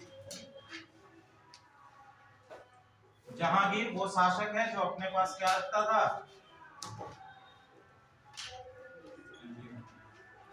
एल्बम। ठीक है, हाँ एल्बम, फोटो एल्बम आप लोग वर्तमान समय में देखते हैं ना, तो एल्बम रखने वाला शासक कौन है, जहांगीर। ठीक है, अपने साथ ये क्या रखता था, एल्बम रखता था। ये क्वेश्चन पीसीएस में पूछा भी जा चुका है 1605 से 1627। हाँ क्या, कोई बात नहीं, अब पढ़ लिया ना। मैंने भी ये नहीं पढ़ा था, ये चीज बताई है मुझे डीएसडब्ल्यू सर ने। एक दिन साथ बैठे थे और मैं पिछले साल की बात है यही टॉपिक पढ़ा रहा था, तो जो है क्लास एंड होने के बाद डीएसडब्ल्यू सर भी बैठे थे क्लास में। क्लास एंड होने के बाद बोले कि सुशील तुमने ये वाला जो है चीज नहीं बताई बच्चों को कि ये जो है कौन सा शासक है जिसके पास जो है एल्बम रहता था। तो मैंने कहा सर ये फैक्ट मुझे पता ही नहीं था। तो अब उन्होंने बता दिया, मैंने आपको बता दिया कि ये वो शासक है जो अपने पास क्या रखता था, एक एल्बम रखता था, चित्रकार भी था। तो वो एल्बम जो वर्तमान समय में एल्बम जिस प्रकार का देखते हैं वैसा एल्बम नहीं रखता था। वर्तमान समय में तो कैमरे से फोटो खींची जाती है ना, ये एल्बम कैसा रखता था कि जो चित्रकार फोटो बनाते थे उनको लैमिनेट करवा के रख लेता था और उस तरीके से एल्बम बनाता था।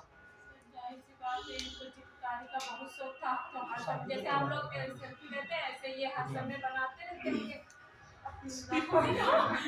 खींच के रखेंगे। जो सर सामने करवाया था बोला जाता था कि किसी का कोई बना दे चित्र को पहचान लगा के मूल नाम है इनका सलीम, ठीक है।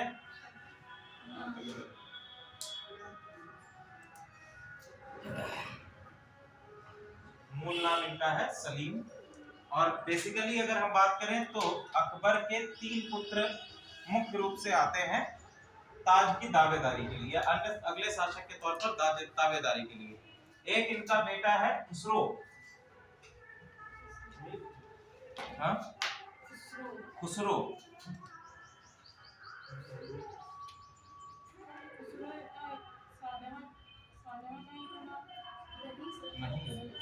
का नाम नहीं, ये आपका खुसरो जो है इनका बेटा है, अकबर का बेटा है, अकबर का पुत्र है। सलीम जो है, सलीम को तो अकबर ने अपने शासन काल में ही अपने दरबार से निष्कासित कर दिया, ठीक है, दरबार से निष्कासित कर दिया था। और किस बात पर निष्कासित किया था? अनारकली, ठीक है।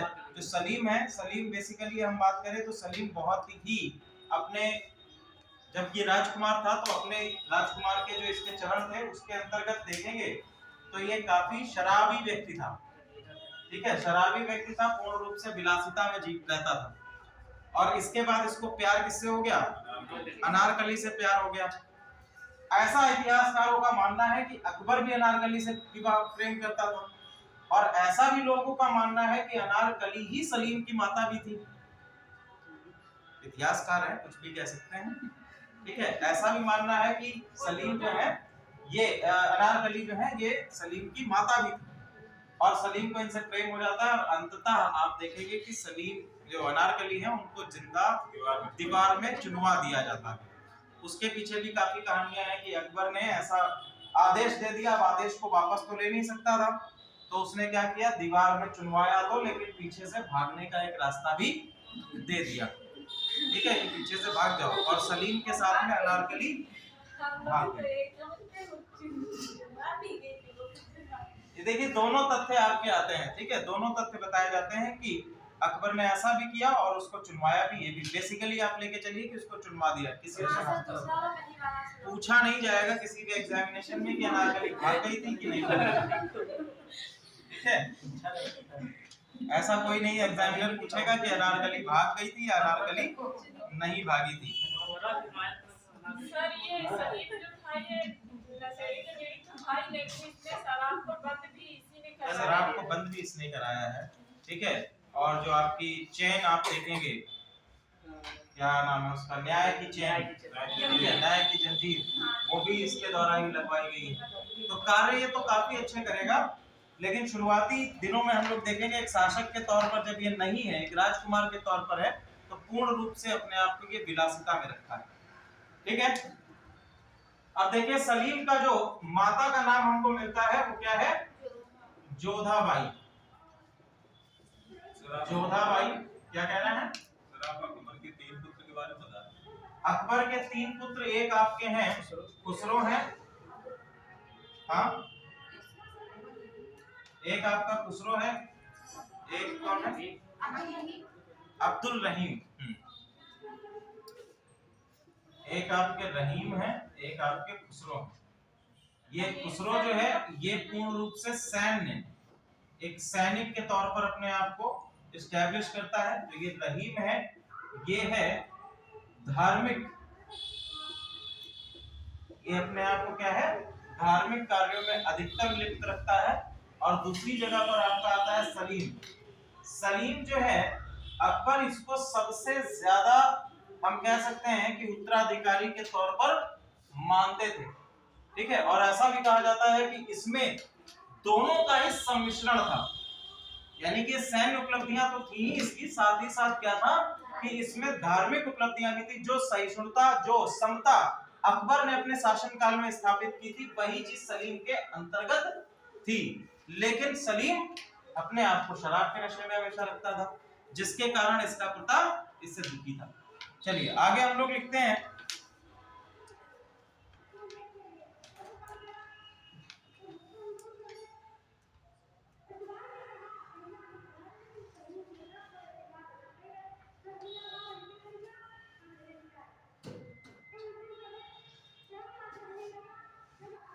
सिख गुरु अर्जुन देव, सिख गुरु अर्जुन देव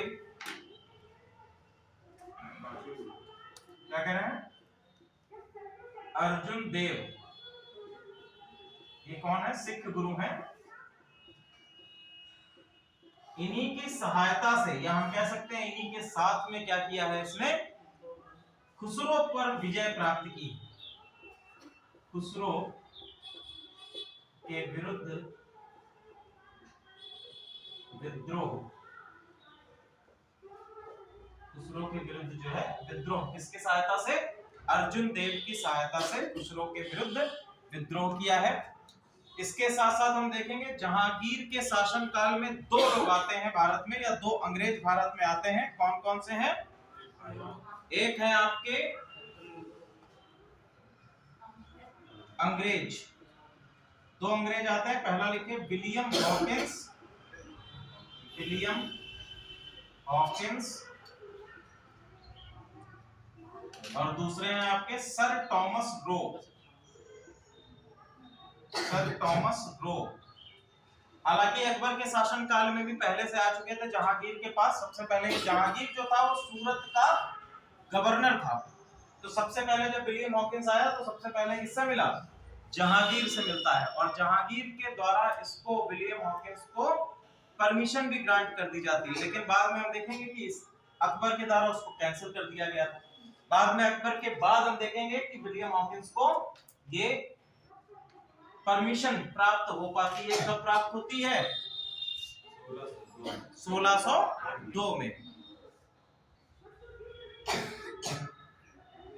फिर कंफ्यूजन क्या हुआ था भैया? 1602 में क्या हुआ था? 1600 में आए थे। हाँ 1600 में आए थे। 1602 में फिर हुआ क्या? 1602 में 1600 में तो इनकी कंपनी बन गई, फिर व्यापारिक में आए, फिर 1602 में क्या हुआ? 1607 में लगा सूरत में 1607 में लगाया था, ठीक है। 1602 में इनका पहला वोयाज आता है भारत में, ठीक है। पहला वोयाज भारत में आता है। कौन से जहाज पर आता है? हेक्टर पर आता है। कौन से जहाज पर आता है? हेक्टर पर आता है। लिख लीजिएगा पहला अभियान, पहला अभियान आता है। 1608 में क्या हुआ?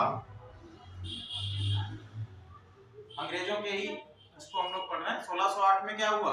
1608 में इनको, जब ये हेक्टर अभियान आया तो मैंने आपको वही बता रहा था कि जब ये हेक्टर पर अभियान आता है पहला, तो ये किससे मिलते हैं सूरत में? उस समय सूरत का गवर्नर है जहांगीर, ठीक है। जहांगीर से मिलते हैं। जहांगीर इनको परमिशन भी दे देता है, लेकिन अकबर के द्वारा क्या किया जाता है? इस परमिशन को डिनाई कर दिया जाता है। 1608 में फिर से जहांगीर ने परमिशन दी, लेकिन अपने आप को ये स्थापित कर पाए? नहीं स्थापित कर पाए। पहली परमिशन कहां पर स्थापित, कहां पर फैक्ट्री स्थापित करने की मिली थी? सूरत में स्थापित करने को मिली थी, लेकिन किसके कारण नहीं कर पाए?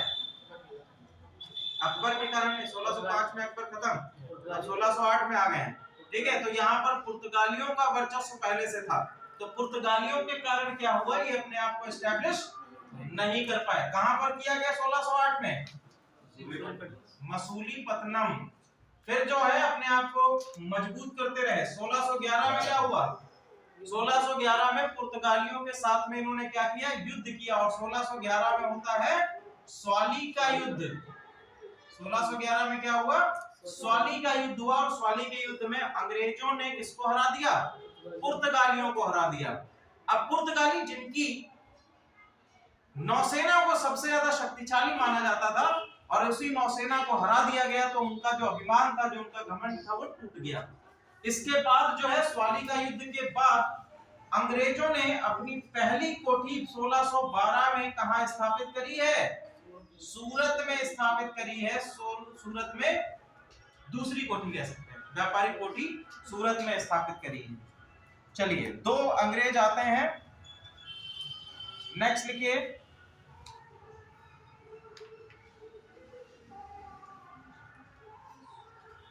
अच्छा ये बताइए, ये टॉमस लो किसके द्वारा भेजा गया था, शासक कौन है इसका, समकालीन शासक कौन है जिसके द्वारा इसको राजदूत के तौर पर भेजा गया है? लिख लीजिए, जेम्स प्रथम। जेम्स प्रथम।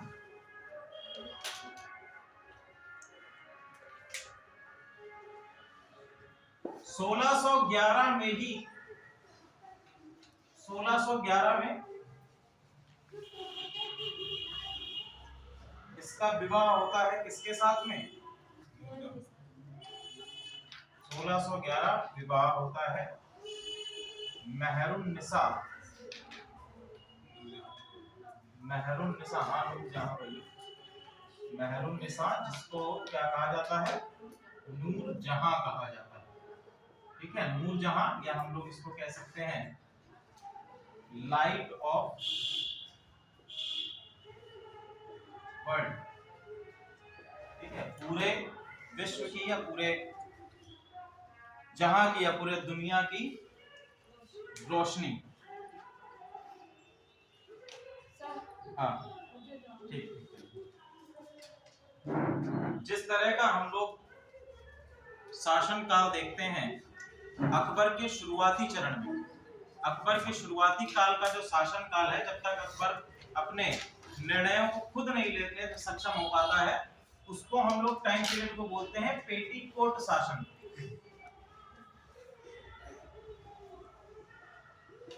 ठीक है, पेटीकोट शासन। तो पेटीकोट शासन का मतलब है कि जो निर्णय दरबारी महिलाओं के द्वारा लिए जाते हैं। ठीक है, जिस समय पर महिलाओं के द्वारा जितने भी निर्णय हैं शासन से संबंधित लिए जा रहे हैं, उनको हम लोग अकबर का पेटीकोट शासन कहते हैं, जिसमें उनकी धाय माँ के द्वारा अधिकतर निर्णय लिए जाते थे। ठीक है, यही चीज हमको देखने को मिलेगी जहांगीर के शासन काल में, जब नूरजहां के द्वारा लगभग सभी निर्णय, नूरजहां के द्वारा क्या है, लगभग सभी निर्णय शासन से संबंधित लिए जाएंगे। ऐसे में हम इसको भी क्या कहते हैं, पेटीकोट शासन बोलते हैं। क्लियर है? आप लोग ये बात जानते हैं कि जो जहांगीर है, ये अधिकतर समय क्या रहता है, नशे में धुत रहता है। तो ऐसे में जो निर्णय है वो मुख्य रूप से किसके द्वारा लिए जा रहे हैं, नूरजहां के द्वारा लिए जा रहे हैं। ठीक है, अगली लिखिए,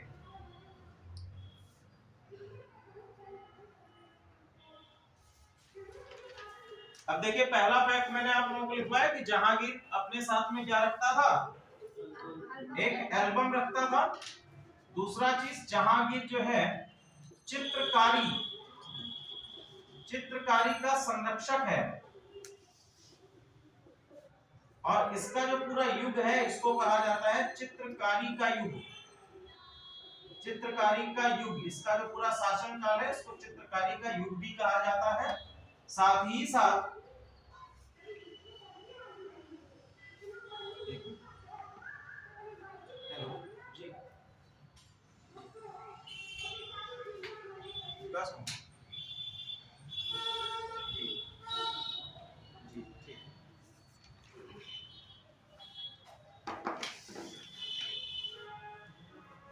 क्लियर है? क्या बता रहे थे हम, चित्रकारी का संरक्षक है, चित्रकारी का युग इसको कहा जाता है। फिर न्याय की जंजीर, इसने अपने शासन काल में न्याय की जंजीर, कोई भी व्यक्ति आ सकता था और न्याय पाने के लिए जंजीर को खींच सकता था, जिससे कि महल में बनी हुई जो घंटी है वो बज उठती थी। अगला शासक लिखिए शाहजहां।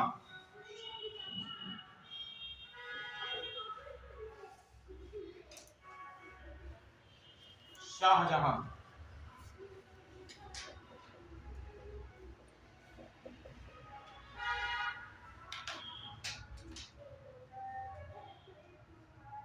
1627 से 1658, 1627 से 1658 शाहजहां।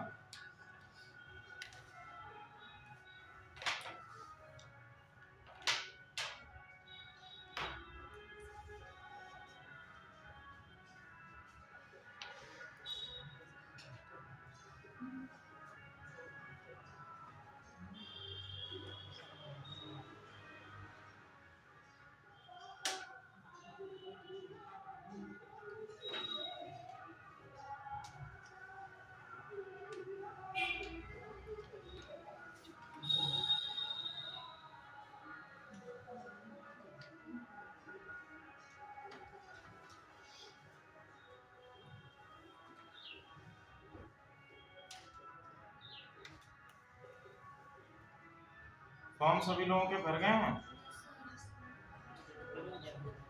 नहीं भर पाया?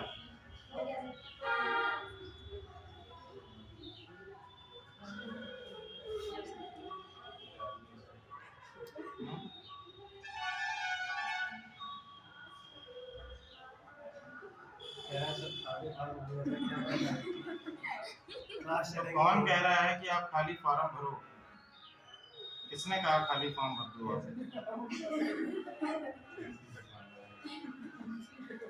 भाई ये तो आपका कार्य है कि आप उसको खाली ना जाने दें। सर इस बार आगे पास करने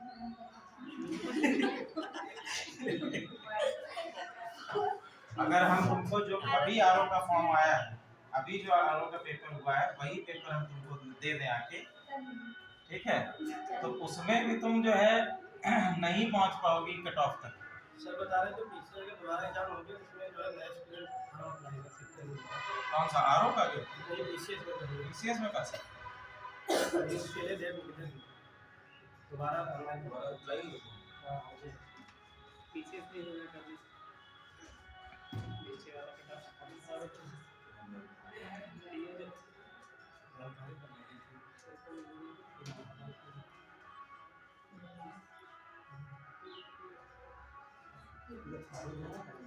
ये आरओ में नहीं करवा? आरओ में तो अभी नहीं आया ऐसा, आरओ में नहीं आया है। शासक लिखा शाहजहां, ठीक है? शाहजहां जो है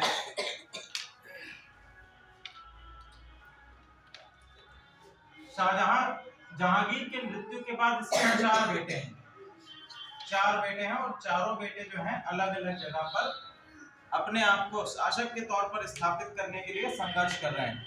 जिसमें सबसे पहला है शहरयार।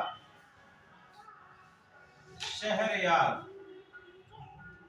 शहरयार जो है ये नूरजहां की सहायता से खुद को लाहौर में शासक के तौर पर घोषित कर देता है कि भैया मैं अब शासक हूं। दूसरा है आसफ खां।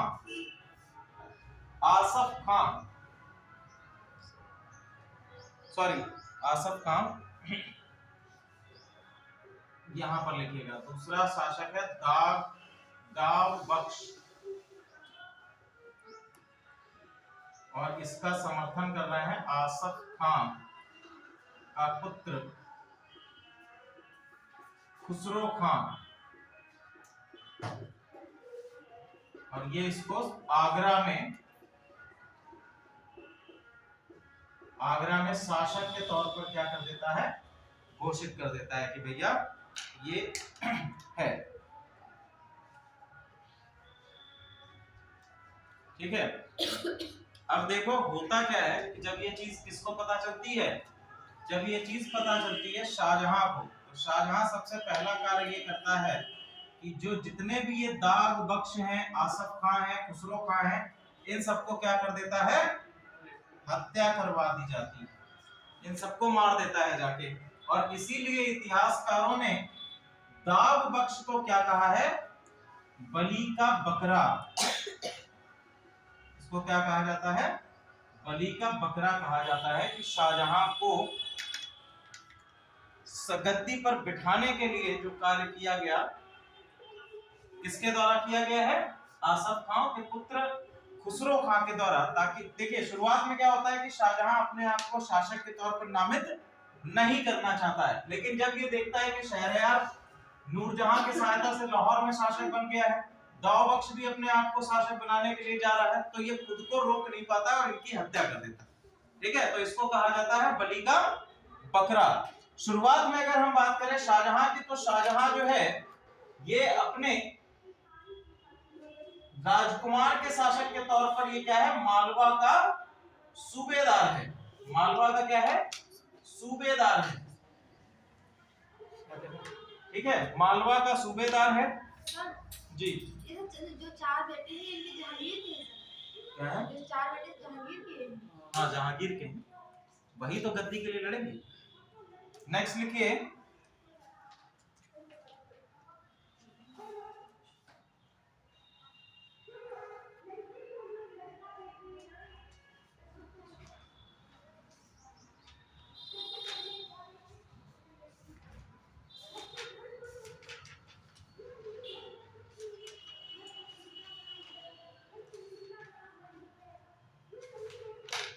झुंझार सिंह बुंदेला का विद्रोह।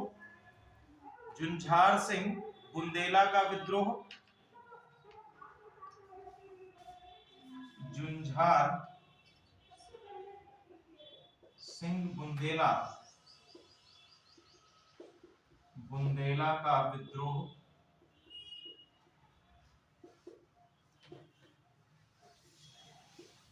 झुंझार सिंह बुंदेला का विद्रोह होता है 1627 में।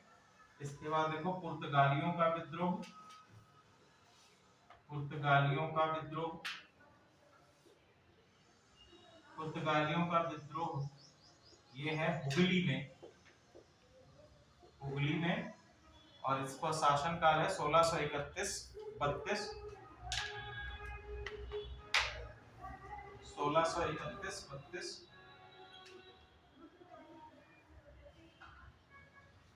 ये विद्रोह होता है। आफ्टर दैट 1636 अहमदनगर का विलय। 1636 अहमदनगर का विलय।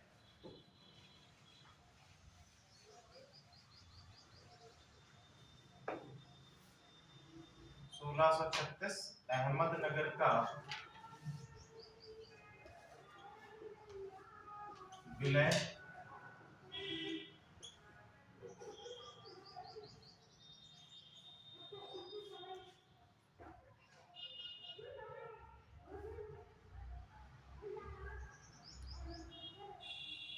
सोलह सौ 1636 में औरंगजेब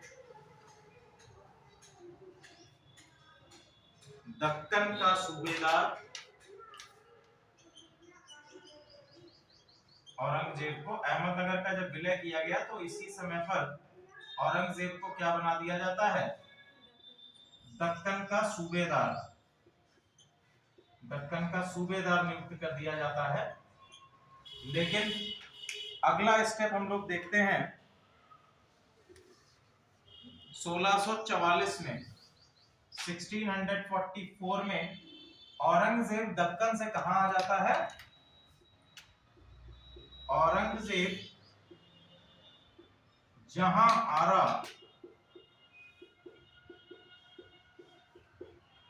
आरा से मिलने कहां पर आता है, मिलने आगरा आया। ठीक है, और इस कृत्य को देखते हुए जो इनके पिताजी हैं शाहजहां ने औरंगजेब से जो दक्कन की सूबेदारी है वो क्या कर लेते हैं, छीन लेते हैं।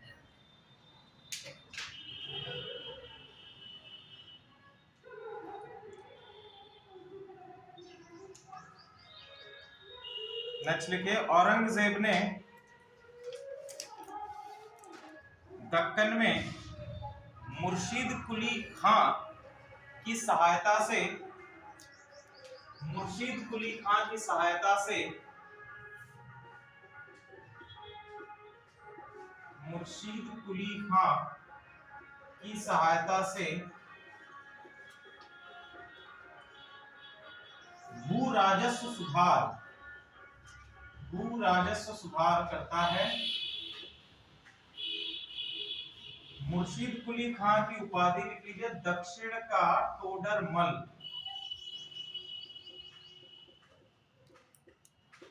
दक्षिण का टोडरमल इनको कहा जाता है, मुर्शीद कुली खां को।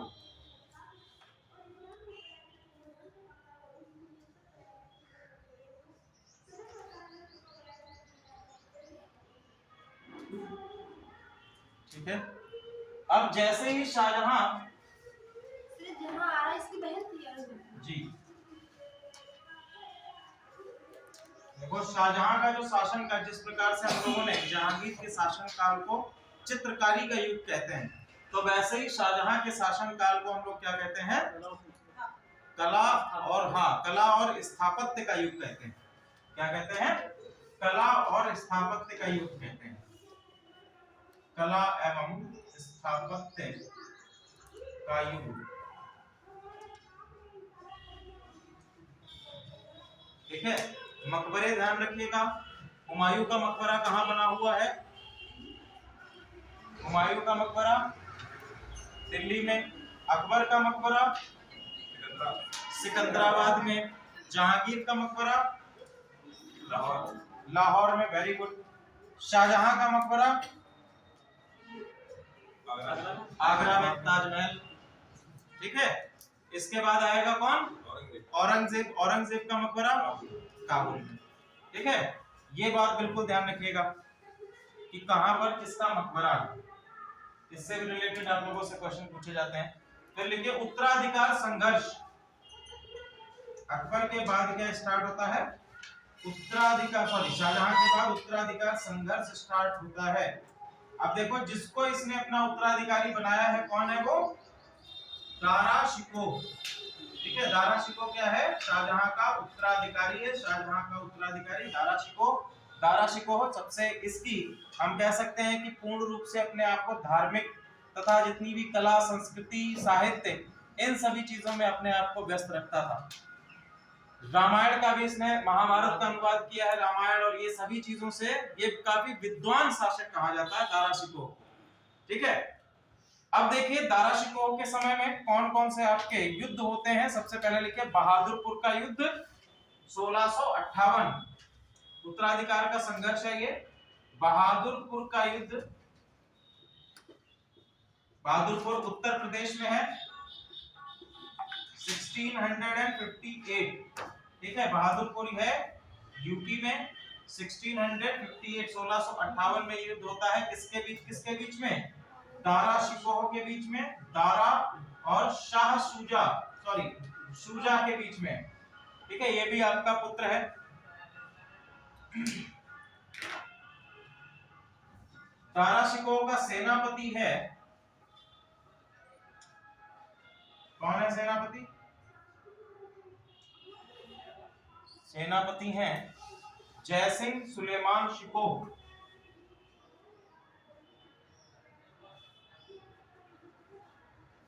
सुलेमान शिकोह। और ये क्या हो जाता है इसमें? दारा विजयी होता है। ठीक है, कौन विजय होता है? दारा विजय होता है। नेक्स्ट लिखिए धर्मत का युद्ध 1658।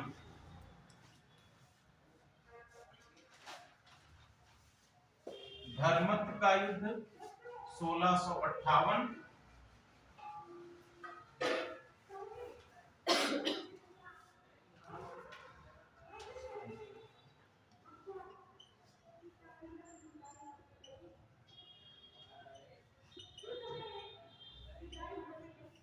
किसके बीच में आएंगे? दारा और औरंगजेब के बीच में। दारा और औरंगजेब के बीच में। दारा की तरफ से कौन लड़ रहा है? जसवंत सिंह। जसवंत सिंह, जसवंत सिंह और कासिम सिंह, सॉरी जसवंत सिंह और कासिम खान। ठीक है,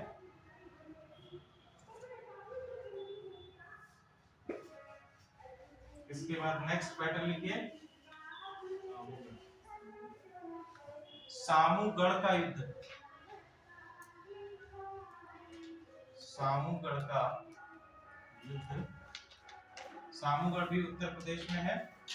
सामूगढ़ का युद्ध, इसका टाइम पीरियड लिखिए 1658। 1658, ये भी किसके बीच में है? दारा और औरंगजेब के बीच में है।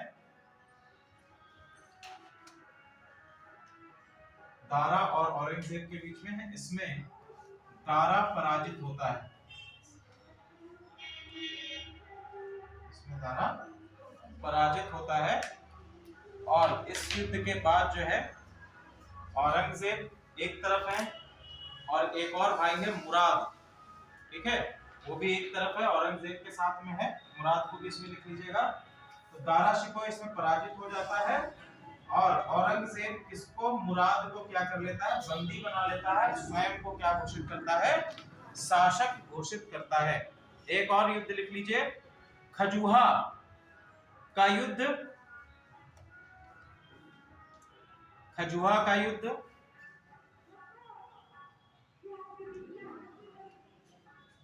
1659। खजुहा का युद्ध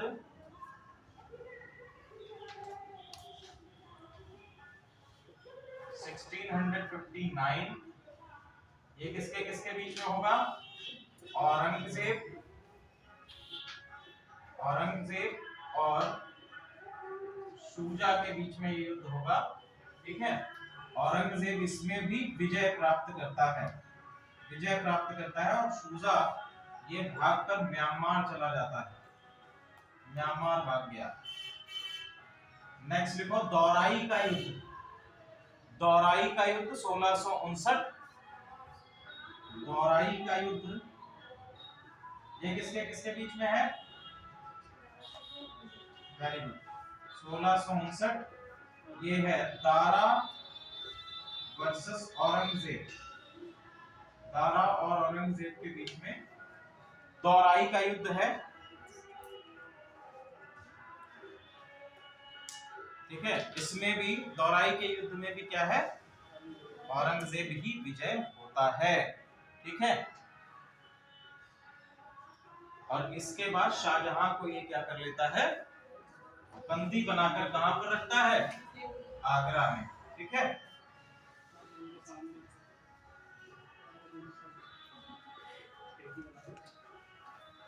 शाहजहां की मृत्यु होती है 1666 में। 1666 में यहीं पर इसकी मृत्यु हो जाती है।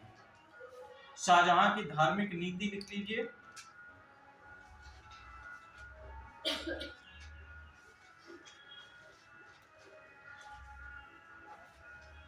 शाहजहां की धार्मिक नीति,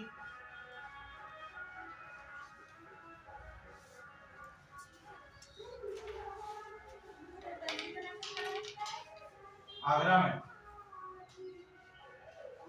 आगरा में कुछ इसका तो नाम है, बना देता है खिड़की पंचमहल। ठीक है, आगरा में एक स्थान है पंचमहल।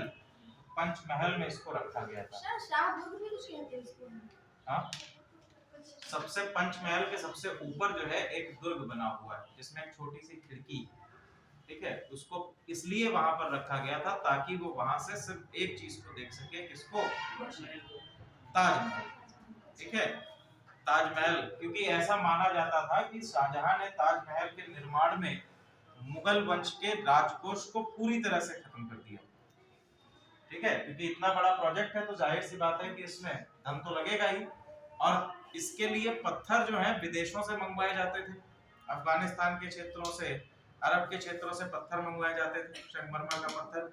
तो ऐसी स्थिति में शाहजहां ने गद्दी को स्वयं के हाथों में लेना ज्यादा अच्छा समझा, और इसी के बाद जो है शाहजहां सॉरी औरंगजेब ने शाहजहां को बंदी भी करा दिया। जब आप लोग आगरा के किले जाओ कभी घूमने के लिए, तो आगरा के किले में वो स्थान बना हुआ है जहां पर उसको बंदी बनाकर रखा गया। ठीक है, आगे लिखिए शाहजहां की धार्मिक नीतियां। धार्मिक नीतियां, तो धार्मिक नीतियों के अंतर्गत जो हम लोगों ने अकबर की नीतियां देखी हैं उस प्रकार की सहिष्णुता बाद के शासकों में देखने को नहीं मिली। ठीक है, तो इसने सबसे पहला काम ये किया है कट्टरवाद। कट्टरवाद के अंतर्गत मंदिरों को तुड़वाना, मंदिरों को इसने क्या किया है, तुड़वाया भी है। साथ ही साथ इसने एक धर्मांतरण विभाग की स्थापना की है। धर्मांतरण विभाग की स्थापना की है।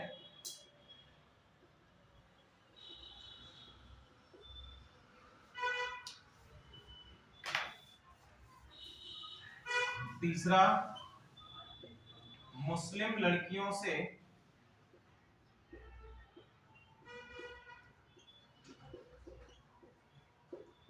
विवाह पर रोक, यानी कोई हिंदू व्यक्ति मुस्लिम लड़की से विवाह नहीं कर सकता है। फिर इसने हिंदू किसी मुस्लिम को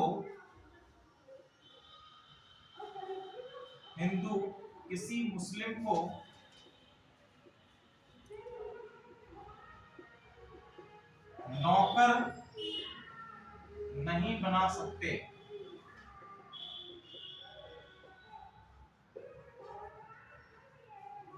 पांचवा,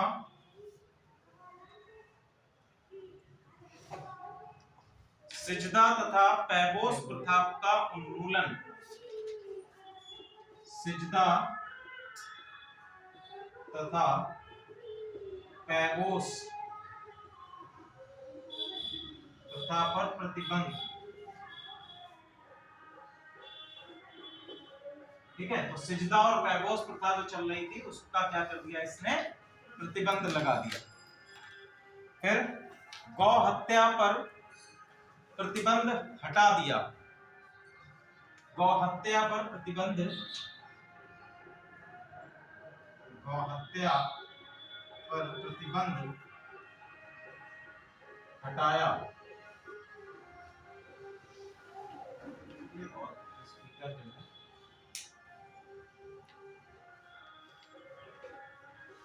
दारा शिकोह की कुछ पुस्तकें हैं उनको लिख लीजिएगा। हाँ, दारा शिकोह के संबंध में कुछ चीजें हैं जिसको आप लोग लिखिए। भगवद गीता तथा योग वशिष्ठ का, भगवद गीता तथा योग वशिष्ठ का फारसी में अनुवाद,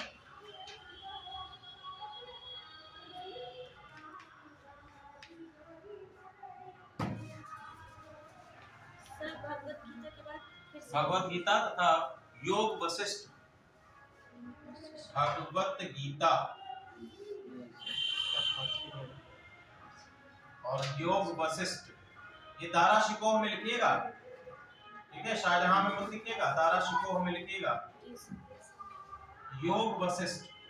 दूसरा काम इसने क्या किया है कि लगभग 57 उपनिषद,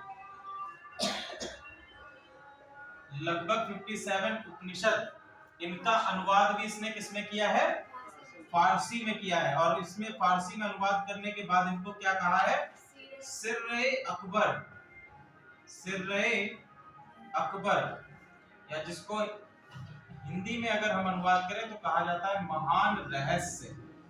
क्या कहा गया, महान रहस्य, सिर्रे अकबर। ये भी अनुवाद दारा शिकोह के बाद की गई है। अगला लिखिए, मज्म उल बहरैन, मज्म उल बहरैन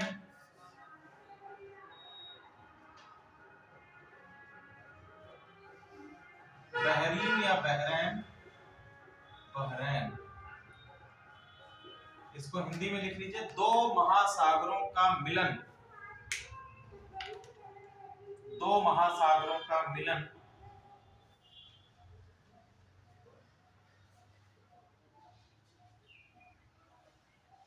दो महासागरों का मिलन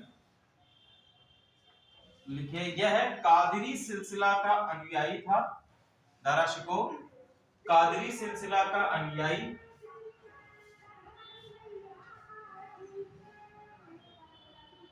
कादरी सिलसिला का अनुयायी। पुस्तकें इसकी कौन कौन सी हैं? पुस्तकें लिख लीजिएगा, पुस्तकों में लिख लीजिए। पहली पुस्तक सफीनत उल औलिया, सफीनत उल औलिया, सकीनत उल औलिया। पहली सफीनत है, फिर दूसरी सकीनत है।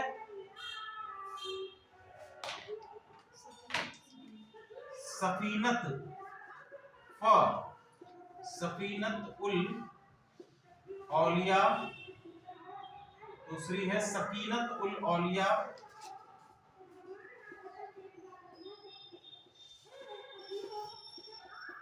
औलिया तीसरी है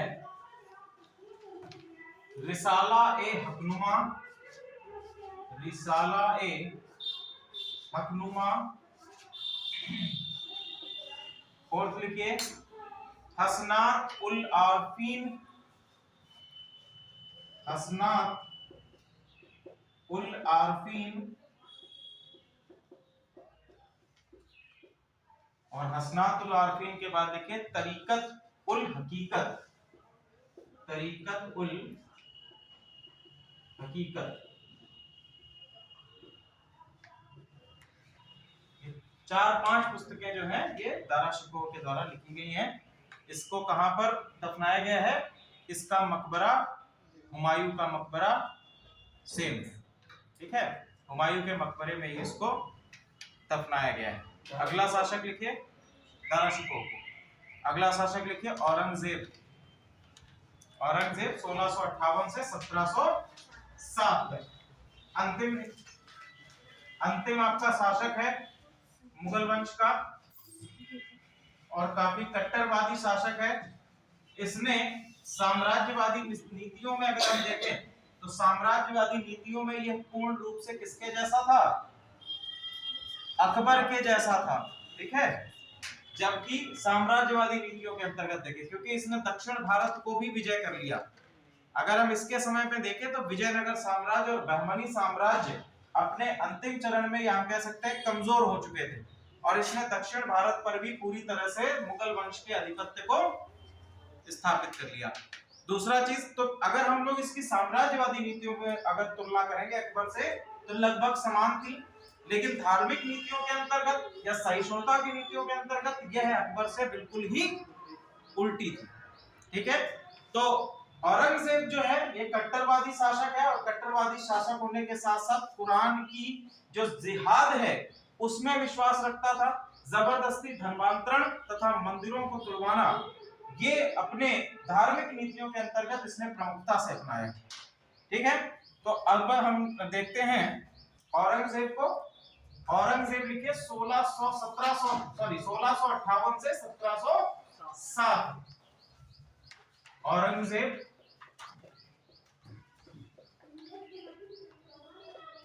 1658 से 1707 तक का शासन काल हमें औरंगजेब का देखने को मिलता है। उपाधि लिख लीजिए शाही दरवेश या जिंद पीर। नूरजहां के पास ही ये बचपन से रहा है। शाही दरवेश या जिंद पीर, ये दो इसकी उपाधियां हैं।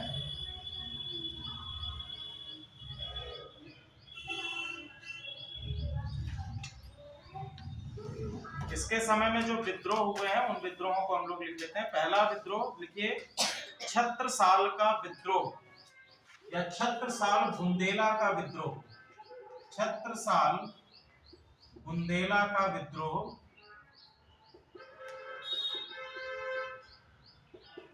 76 साल बुंदेला का विद्रोह किसके द्वारा शुरू किया गया है? इसको शुरू किया है चंपत राय के द्वारा आरंभ किया गया। ठीक है, इसके द्वारा चंपत राय द्वारा आरंभ किया गया है। चंपत राय द्वारा इसको आरंभ किया गया है। और कहां पर इसको किया गया है? कौन सा क्षेत्र है जहां पर ये आपका 76 साल का बुंदेला विद्रोह हमको देखने को मिलता है? लिख लीजिए कहां पर? ओरछा में। ठीक है, ओरछा, ओरछा मध्य प्रदेश का आपका झांसी से लगा हुआ एरिया है। ओरछा में ये, ओरछा की मुख्य इमारतें लिख लीजिए। ओरछा की मुख्य इमारतें,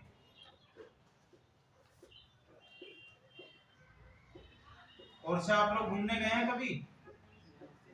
झांसी, झांसी के पास में ही ओरछा है। तो सबसे पहला लिखिए राजा राम मंदिर, राजा राम मंदिर। दूसरा है चतुर्भुज मंदिर,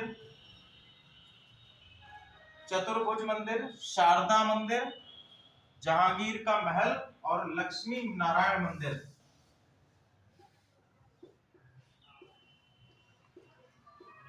चतुर्भुज मंदिर,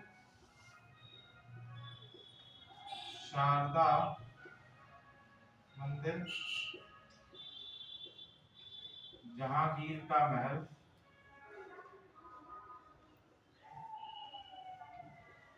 और लक्ष्मी नारायण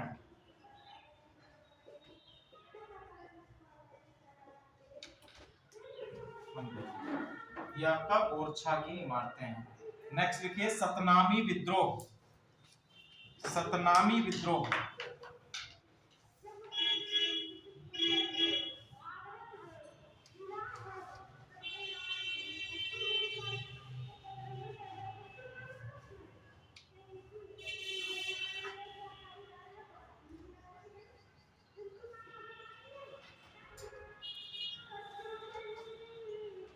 सतनामी विद्रोह या इसको हम लोग एक और नाम से जानते हैं मुंडिया विद्रोह, मुंडिया विद्रोह।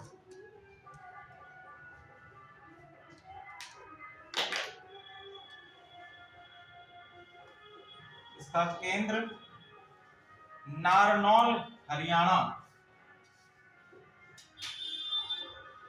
नारनौल हरियाणा। सतनामी जो है एक संप्रदाय है। ठीक है, सतनामी क्या है? एक संप्रदाय है जो कि एकेश्वरवाद से संबंधित संप्रदाय है। ठीक है, सतनामी विद्रोह। सतनामी विद्रोह के बाद देखिए अकबर का विद्रोह।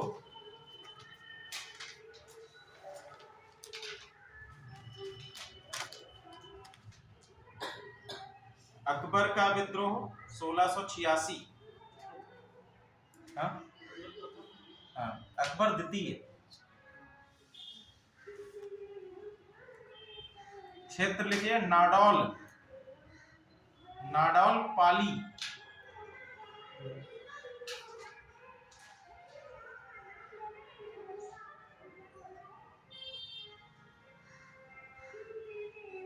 फिर लिखिए सिख विद्रोह, सिख विद्रोह। इसके समकालीन सिख कौन है? गुरु कौन है? 9वें गुरु हैं कौन? गुरु तेग बहादुर, गुरु तेग बहादुर। ठीक है, गुरु तेग बहादुर को इसने क्या किया है? मृत्यु दंड दिया है। ठीक है, मृत्यु दंड दिया है,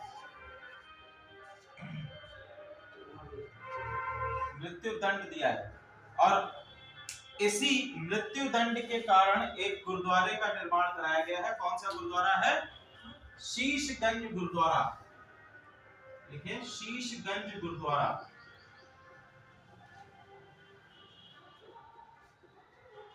गुरुद्वारा, ठीक है, इसने नहीं निर्माण कराया है, ये सिख धर्म के अनुयायियों द्वारा निर्माण कराया गया है।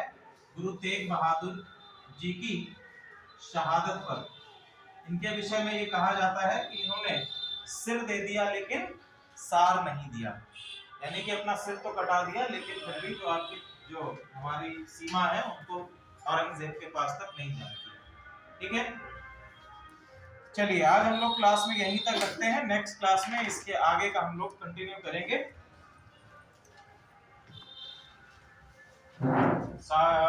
औरंगजेब के विषय में कुछ चीजें बची हुई हैं। औरंगजेब की जो धार्मिक नीतियां हैं, जो इसके अभियान हैं, उनको हम लोग नेक्स्ट क्लास में डिस्कस करेंगे।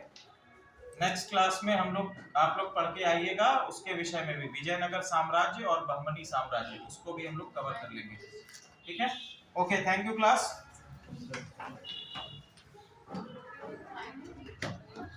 साइन कर लीजिए सेकंड मीटिंग में।